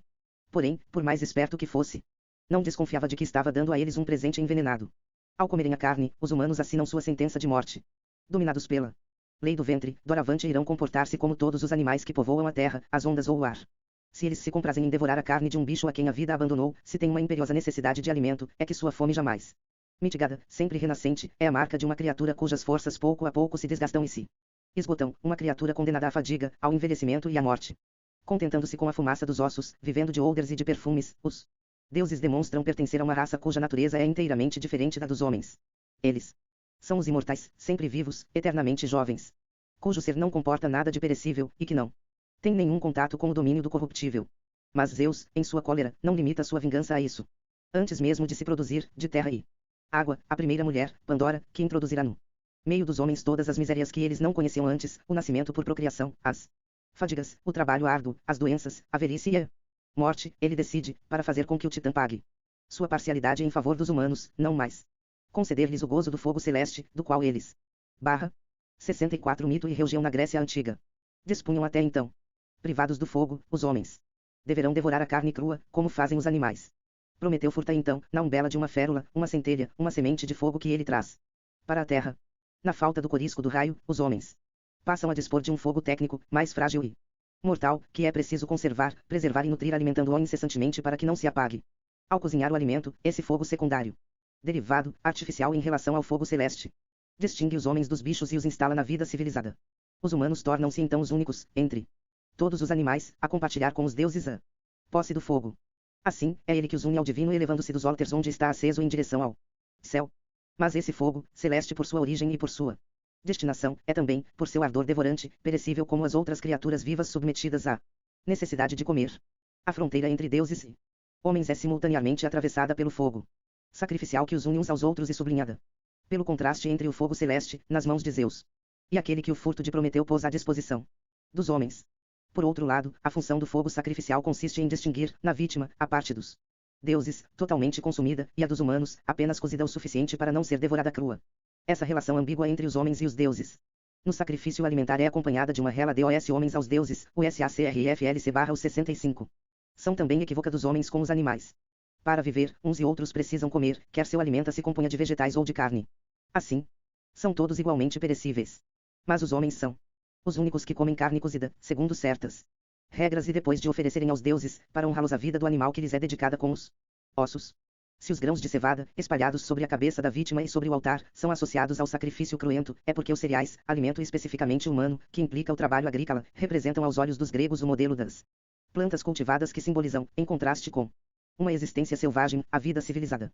Triplamente cozidos, por uma cocção interna que a lavra favorece, pela ação do sol e pela mão do homem, que com eles faz pão, os cereais são análogos às vítimas sacrificiais, animais domésticos cujas carnes devem ser ritualmente assadas ou fervidas antes de serem comidas. No mito prometeico, o sacrifício aparece como o resultado da rebelião do Titã contra Zeus no momento em que homens e deuses devem separar-se e fixar sua respectiva sorte. A moral dessa narrativa é que não se pode esperar ludibriar o espírito do soberano dos deuses. Prometeu tentou isso, e o preço do seu fracasso deve ser pago pelos homens. Portanto, sacrificar, comemorando a aventura do Titã, fundador do rito, é aceitar sua lição. É reconhecer que 66 Mito e religião na Grécia Antiga.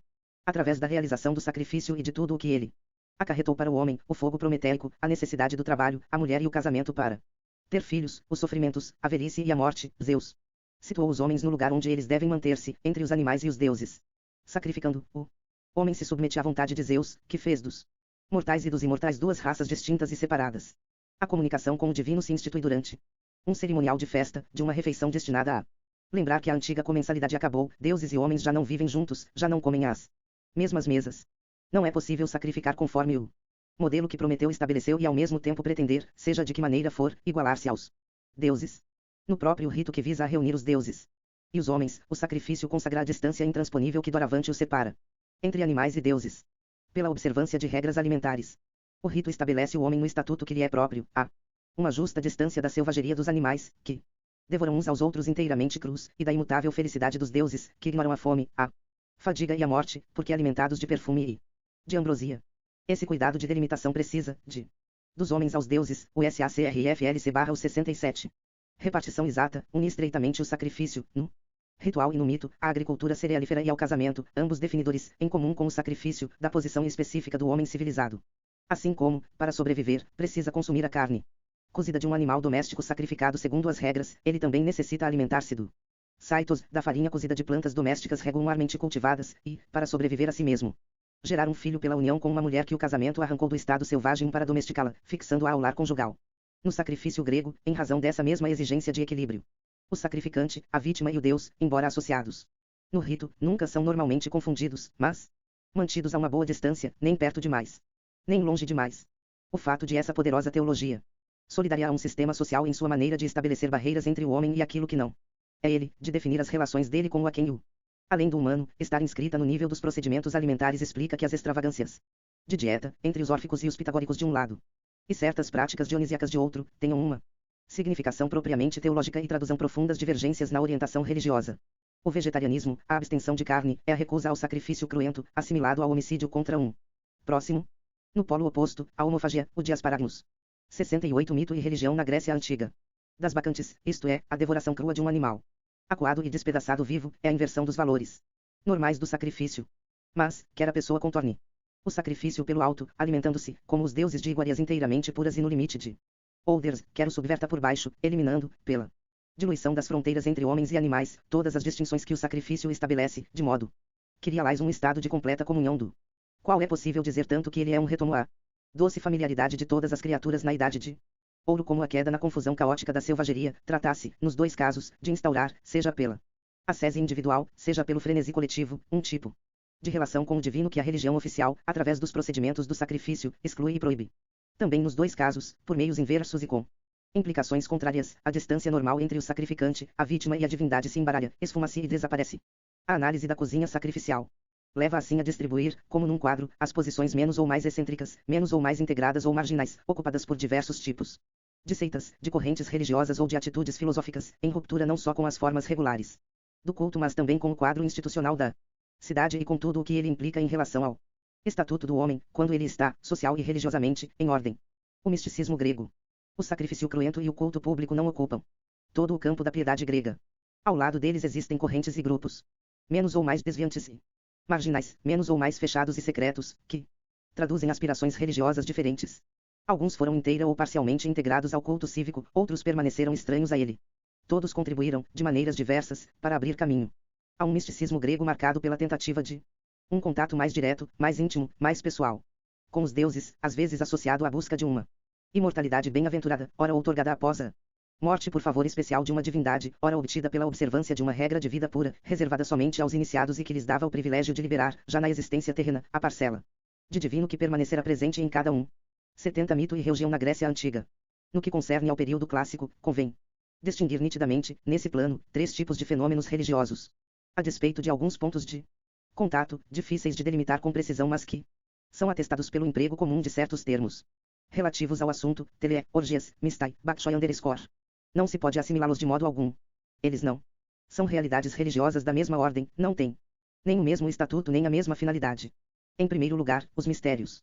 Os de Eleusis, exemplares por seu prestígio e seu brilho, constituem na Ática um conjunto cultuai bem delimitado. Oficialmente reconhecidos pela cidade, são organizados sob o controle e a tutela desta. Contudo, ficam à margem do Estado por seu caráter iniciático e secreto, assim como por seu modo de recrutamento aberto a todos os gregos e baseado não no estatuto social, mas na opção pessoal dos indivíduos. Em seguida, o dionicismo. Os cultos dionisíacos fazem parte integrante da religião cívica, e as festas em homenagem a Dioniso são celebradas da mesma maneira que qualquer outra dentro do calendário sagrado. Mas, como deus da mania, da loucura divina, por sua maneira de apossar-se dos fiéis entregues a ele através do transe coletivo ritualmente praticado em seus teasos, por sua repentina intrusão neste mundo sob a forma de revelação epifânica, Dioniso introduz, no seio da religião da qual constitui uma e o mistiosmo grego 71. Peça, uma experiência do sobrenatural estranha e até, sob vários aspectos, oposta ao espírito do culto oficial. Por fim, aquilo que é chamado orfismo. Nesse caso, já não se trata de cultos específicos, nem de devoção a uma divindade singular, nem mesmo de uma comunidade de crentes organizados em seita. À maneira dos pitagóricos, quaisquer que possam ter sido as interferências entre as duas correntes. O orfismo é uma nebulosa na qual encontramos, de um lado, uma tradição de livros sagrados, atribuídos a Orfeu e Museu, que comportam teogonias, cosmogonias, antropogonias heterodoxas, e, de outro, personagens de sacerdotes itinerantes, que pregam um estilo de existência contrário à norma, um regime vegetariano, e que dispõem de técnicas de cura, de receitas de purificação para esta vida e de salvação para a outra. O destino da alma depois da morte é objeto, nesses ambientes, de preocupações e de dissertações às quais os gregos não estavam acostumados. Como se situa, em relação a um sistema cultuai, baseado no respeito aos nomoi, as regras socialmente reconhecidas pela cidade, cada um desses três grandes fenômenos religiosos. Os mistérios de Eleusis. Os mistérios não contradizem a religião cívica, nem quanto às crenças nem quanto às práticas. Eles. 72 Mito e religião na Grécia Antiga. A completam acrescentando-lhe uma nova dimensão, apropriada a satisfazer necessidades às quais ela não respondia. Deméter e Core Perséfone, as duas deusas que patrocinam, com alguns acólitos, o ciclo eleusino, são grandes figuras do panteão, e a narrativa do rapto de Core por Hades, com todas as suas consequências até a fundação das orgia, dos ritos secretos de Eleusis, faz parte do fundo comum das lendas gregas. Na série de etapas que o candidato devia percorrer para atingir o termo derradeiro da iniciação. Desde o estágio preliminar nos pequenos mistérios de Agra até a participação renovada nos grandes mistérios, em Eleusis, devendo o Emestes aguardar o ano seguinte para alcançar o grau de Epoptis, todo o cerimonial na própria Atenas, em Felero para o banho ritual no mar, e na estrada pela qual seguia de Atenas a Eleusis a imensa procissão que reunia, atrás dos objetos sagrados, o clero eleusino, os magistrados de Atenas, os mists, as delegações estrangeiras. E a multidão dos espectadores, desenvolvia-se à luz do dia, aos olhos de todos. O arconte-rei, em nome do Estado, era o encarregado da celebração pública dos grandes mistérios, e mesmo as famílias tradicionais dos Eimópidas e dos Queriques, especialmente ligadas as duas deusas, eram responsáveis perante a cidade, que tinha o poder de regulamentar por decreto o detalhamento das festividades. Somente quando os mists, chegados ao local, já tinham penetrado no recinto do santuário é que se o misticismo grego 73 impunha o segredo, do qual nada devia transpirar para o lado de fora. A proibição era suficientemente poderosa para ter sido respeitada ao longo dos séculos. Mas, embora os mistérios tenham mantido seu segredo, hoje podemos tomar como certos alguns pontos. Não havia em Eleusis nenhum ensinamento, nada que se assemelhasse a uma doutrina esotérica. Sobre isso, o testemunho de Aristóteles é decisivo. Os que são iniciados não devem aprender algo, mas experimentar emoções e ser levados a certas disposições. Plutarco, por sua vez, evoca o estado de espírito dos iniciados, que passa da angústia ao arrebatamento. Essa subversão interior, de ordem afetiva, era obtida por Dromena, coisas encenadas e imitadas; por Legomena, fórmulas rituais pronunciadas; e por Deiclymena, coisas mostradas e exibidas. Pode-se supor que elas se relacionavam com a paixão de Deméter, a descida de Core ao mundo infernal e o destino dos mortos no Hades. O certo é que, terminada a iniciação, depois da iluminação final, o fiel tinha o sentimento de ter sido transformado por dentro. Doravante ligado às deusas por uma relação pessoal mais estreita, em íntima conivência e familiaridade com elas, tornara-se um eleito, assegurado de ter, nesta vida e na outra, uma sorte diferente da comum. Bem-aventurado, afirma o hino a Deméter, quem teve plenamente a visão desses mistérios. O não iniciado, o profano, não conhece semelhante destino. Depois da morte, namorada das trevas. Sem apri. 74 Mito e religião na Grécia Antiga.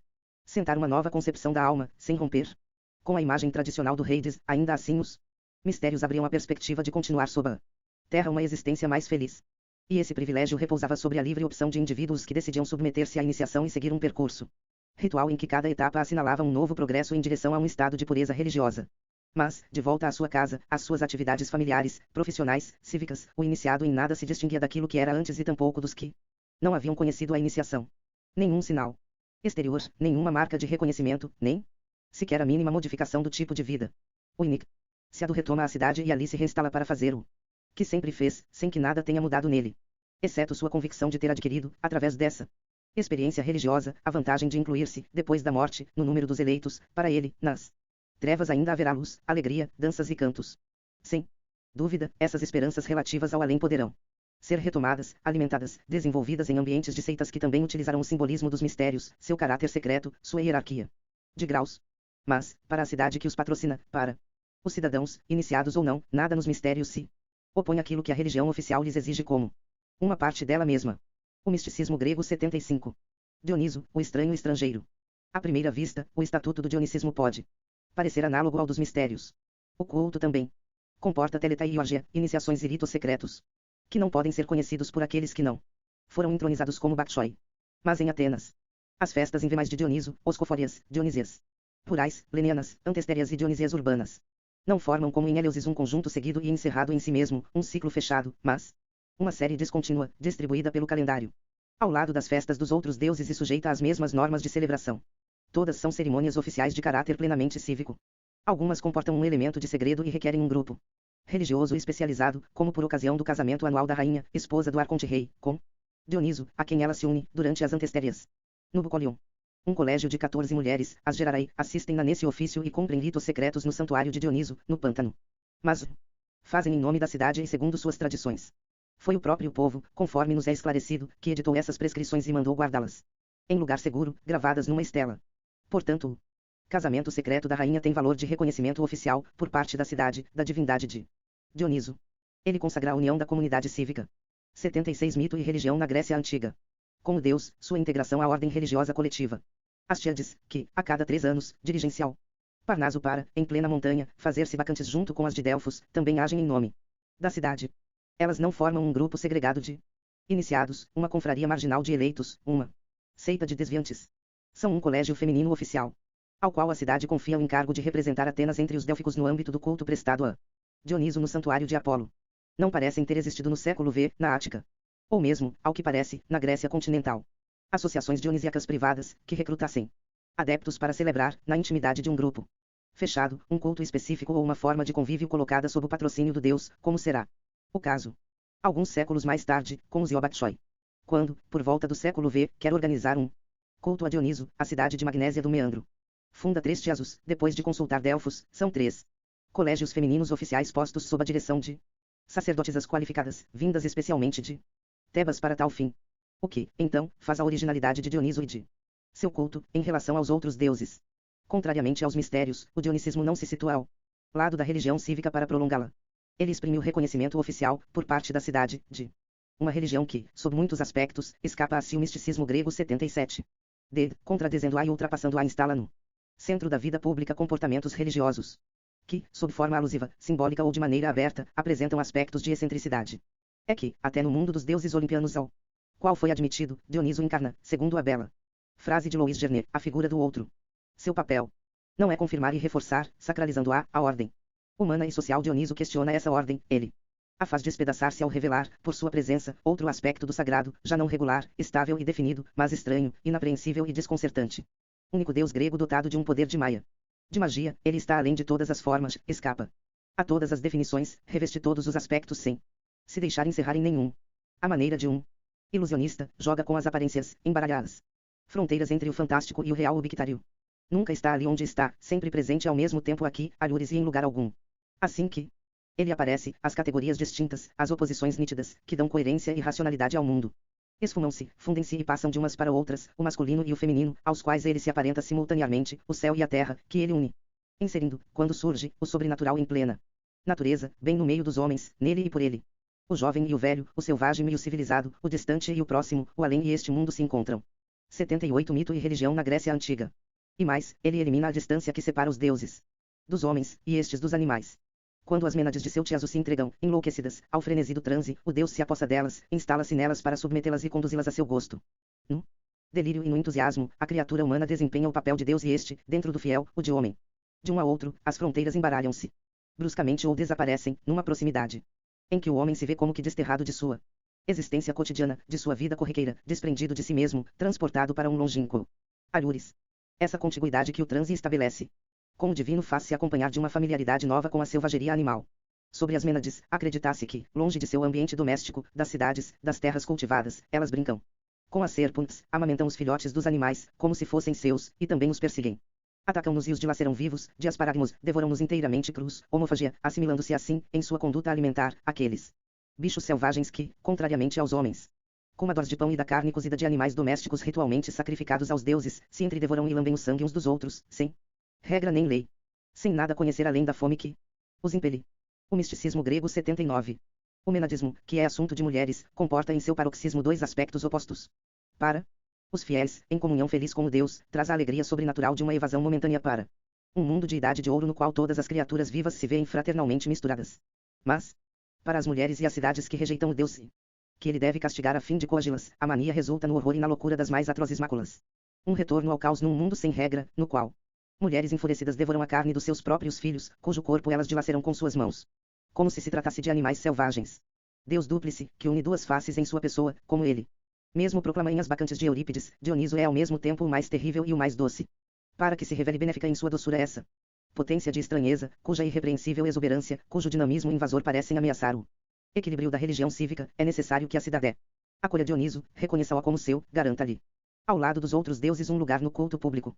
Celebrar solenemente, para toda a comunidade, as festas de Dioniso, organizar, para as mulheres, no âmbito de tiazos oficializados e promovidos à instituição pública, uma forma de transe controlado, dominado, ritualizado, desenvolver para os homens, no júbilo do comus, pelo vinho e pela embriaguez, o jogo e a festa, a mascarada e o disfarce, a experiência de 80 Mito e religião na Grécia Antiga. Um desterro em relação ao curso normal das coisas. Enfim, fundar o teatro, em que, no palco, a ilusão ganha corpo e se anima, e o fictício se mostra como se fosse realidade, em todos os casos, tratasse, pela integração de Dioniso à cidade e à religião desta, de instalar o outro, com todas as honras, no centro do dispositivo social. Plenitude do êxtase, do entusiasmo, da possessão, é certo, mas também felicidade do vinho, da festa, do teatro, prazeres de amor, exaltação da vida no que ela comporta de impetuoso e de imprevisto, alegria das máscaras e do travestismo, felicidade do cotidiano. Dioniso pode trazer tudo isso, se homens e cidade aceitarem reconhecê-lo. Mas em nenhum caso vem anunciar uma sorte melhor no além. Ele não preconiza a fuga para fora do mundo, não prega a renúncia nem pretende proporcionar às almas, por um tipo de vida ascético, o acesso à imortalidade. Ele atua para fazer surgirem, desde esta vida e neste mundo, em torno de nós e em nós, as múltiplas figuras do outro. Ele nos abre, nesta terra e no próprio âmbito da cidade, o caminho de uma evasão para uma desconcertante estranheza. Dioniso nos ensina ou nos obriga a tornar-nos o contrário daquilo que somos comumente. É sem dúvida essa necessidade de evasão, essa nostalgia de uma união completa com o divino, que, mais que a descida de Dioniso ao mundo infernal, para ali buscar sua mãe Semele, explica o fato de o misticismo grego 81. Deus poder ter sido associado, às vezes muito estreitamente, aos mistérios das duas deusas Eleusinas. A esposa do arconte-rei, quando parte para celebrar seu casamento com Dioniso, é assistida pelo arauto sagrado de Eleusis, e nas Lenianas, talvez a mais antiga das festas áticas de Dioniso, é o porta-archote de Eleusis que comanda a invocação, retomada pelo público, Iaco, filho de Semele. O deus está presente em Eleusis desde o século V, presença discreta e papel menor no próprio lugar, onde não tem nem templo nem sacerdote. Ele intervém sob a figura de Iaco, a quem é assimilado, e cuja função é presidir a procissão de Atenas para Eleusis, por ocasião dos grandes mistérios. Iaco é a personificação do jubiloso grito ritual, lançado pelo cortejo dos Mists, num ambiente de esperança e de festa. É, nas representações de um além com o qual os fiéis do deus da mania não parecem preocupar-se muito, nessa época, a exceção, talvez, do sul da Itália, foi possível imaginar Leco conduzindo sob a terra o coro bem-aventurado dos iniciados, assim como Dioniso conduz neste mundo o tiazo de suas bacantes. O orfismo. Em busca da unidade perdida. Os problemas do orfismo são de outra ordem. Essa corrente religiosa, na diversidade de suas formas, pertence essencialmente ao helenismo tardio. 82 Mito e religião na Grécia Antiga. Durante o qual ganhará mais amplitude. Várias descobertas recentes, porém, vieram confirmar a opinião dos historiadores convencidos de que cumpria reservar-lhe um lugar na religião da época clássica. Comecemos pelo primeiro aspecto do orfismo, uma tradição de textos escritos, de livros sagrados. O papiro de Derveni, encontrado em 1962 num túmulo perto de Salônica, prova que, no século V sem dúvida, já no século VI, circulavam teogonias que os filósofos pré-socráticos podem ter conhecido e nas quais Empédocles parece ter se inspirado parcialmente. Assim, um primeiro traço do orfismo aparece desde a origem, uma forma doutrinária que o opõe tanto aos mistérios e ao dionicismo quanto ao culto oficial, para aproximá-lo da filosofia. Essas teogonias nos são conhecidas sob versões múltiplas mas de mesma orientação fundamental, elas se opõem diametralmente à tradição hesiódica. Em Hesíodo, o universo divino organiza-se segundo um progresso linear que conduz da desordem à ordem, de um estado original de confusão indistinta a um mundo diferenciado e hierarquizado sob a autoridade imutável de Zeus. Entre os órficos, dá-se o inverso, na origem, o princípio, ovo primordial ou noite, exprime a unidade perfeita, a plenitude de uma totalidade fechada. Mas o ser degrada-se à medida que a unidade se divide e se desmancha para fazer aparecer em formas distintas, indivíduos separados. A esse ciclo de dispersão deve suceder um ciclo de rente misticismo grego 83. Gração das partes na unidade do todo. Será, na sexta geração, o advento do Dioniso órfico, cujo reinado representa o retorno ao a reconquista da plenitude perdida. Mas Dioniso não se limita a fazer sua parte numa teogonia que substitui a emergência progressiva de uma ordem diferenciada por uma queda na divisão continuada e como que resgatada por uma reintegração no todo. Na narrativa de seu desmembramento pelos titãs que o devoram, de sua reconstituição a partir do coração, preservado intacto, dos titãs fulminados por Zeus, do nascimento, a partir das cinzas deles, da raça humana, narrativa que nos é atestada na época helenística mas a qual já parecem aludir Píndaro, Heródoto e Platão, o próprio Dioniso assume em sua pessoa de Deus duplo ciclo de dispersão e de reunificação, ao longo de uma paixão que envolve diretamente a vida dos homens, visto que fundamenta miticamente a desgraça da condição humana ao mesmo tempo que abre, para os mortais, a perspectiva da salvação, oriunda das cinzas dos titãs fulminados. A raça dos homens carrega como herança a culpa de ter desmembrado o corpo do Deus. Mas, purificando-se da falta ancestral pelos ritos e pelo tipo de vida órficos, abstendo-se de toda a carne para evitar a impureza desse sacrifício cruento que a cidade santifica mas que lembra, para os órficos, o monstruoso festim dos titãs, cada homem, tendo guardado em si uma parcela de Dioniso, pode, também, retomar a unidade. 84 Mito e Reuglon na Grécia Antiga. Perdida, reencontrar o Deus e recuperar no além uma vida de época áurea. As teogonias órficas desembocam, portanto, numa antropogonia e numa soteriologia que lhes dão seu verdadeiro sentido. Na literatura sacra dos órficos, o aspecto doutrina e não é separável de uma busca da salvação, a adoção de um tipo de vida puro, o descarte de toda mácula, a escolha de um regime vegetariano traduzem a ambição de escapar à sorte comum, à finitude e à morte, de unir-se inteiramente ao divino.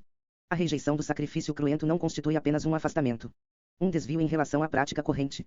O vegetarianismo contradiz justamente aquilo que o sacrifício implicava, a existência entre homens e deuses. Até no ritual que os faz comunicar-se, de um fosso intransponível. A busca individual de salvação situa-se fora da religião cívica. Como corrente espiritual, o orfismo mostra-se exterior e estranho à cidade, às suas regras e seus valores. É inegável, contudo, que sua influência se exerceu em várias direções. A partir do século V, certos escritos órficos parecem ter sido concernentes a Eleusis, e, quaisquer que tenham sido as diferenças, ou antes, as oposições, entre o Dioniso do culto oficial e o dos escritos órficos, bem cedo puderam produzir-se assimilações.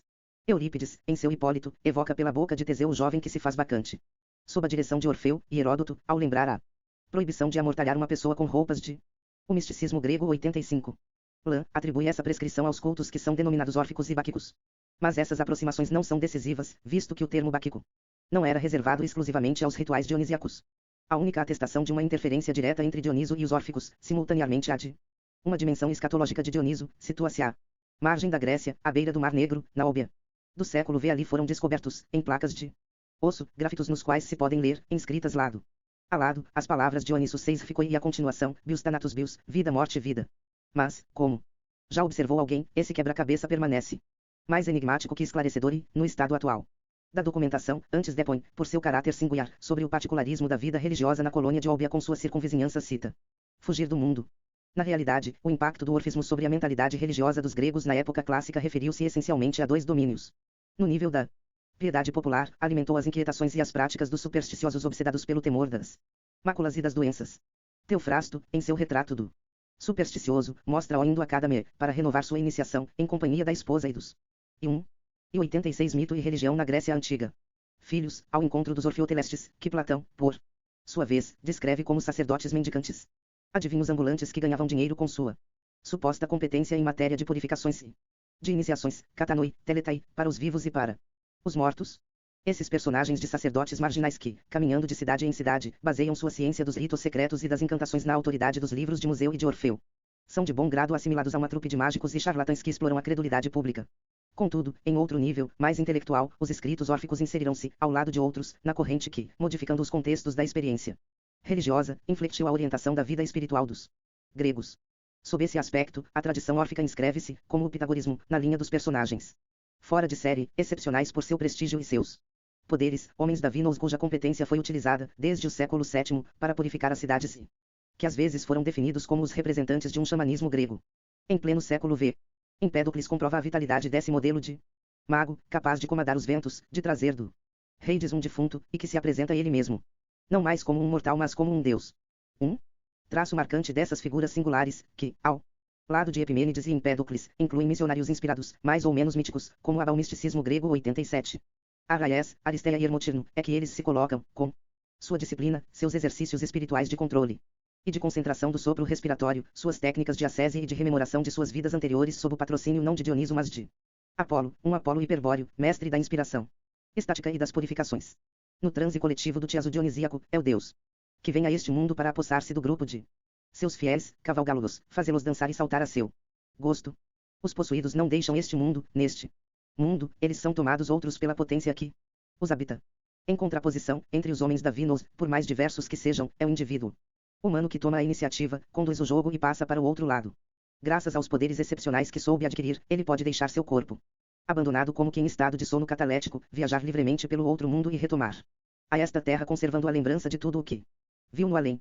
Esse tipo de homem, o modo de vida que escolhia, suas técnicas de êxtase implicavam a presença nele, de um elemento sobrenatural, estranho à vida terrestre, de um ser vindo de alhures e em exílio, de uma alma, psique, que já não seria, como em Homero, uma sombra sem força, um reflexo inconsistente, mas um daimon, uma potência aparentada com um divino e impaciente por reencontrá-lo. Possuir o com 88 mito e religião na Grécia Antiga. Trole e o domínio dessa psique, isolá-la do corpo, concentrá-la em si mesma, purificá-la, libertá-la, alcançar através dela o lugar celeste do qual se conserva a nostalgia, tais poderiam ter sido, nessa linha, o objeto e o fim da experiência religiosa. Contudo, por todo o tempo em que a cidade permaneceu viva, nenhuma seita, nenhuma prática cultuaí, nenhum grupo organizado expressou com pleno rigor e com todas as consequências essa exigência de saída do corpo, de fuga para fora do mundo, de união íntima e pessoal com a divindade. A religião grega não conheceu o personagem do renunciante. Foi a filosofia que, ao transpor para seu próprio registro os temas da ascese, da purificação da alma, da imortalidade desta, assumiu essa tarefa. Para o oráculo de Delfos, conhece-te a ti mesmo. Significava, fica ciente de que não és Deus e não cometas o erro de pretender tomar-te um. Para o Sócrates de Platão, que retoma a frase a seu modo, ela quer dizer, conhece o Deus que, em ti, és tu mesmo. Esforça-te por te tomares, tanto quanto possível, semelhante ao Deus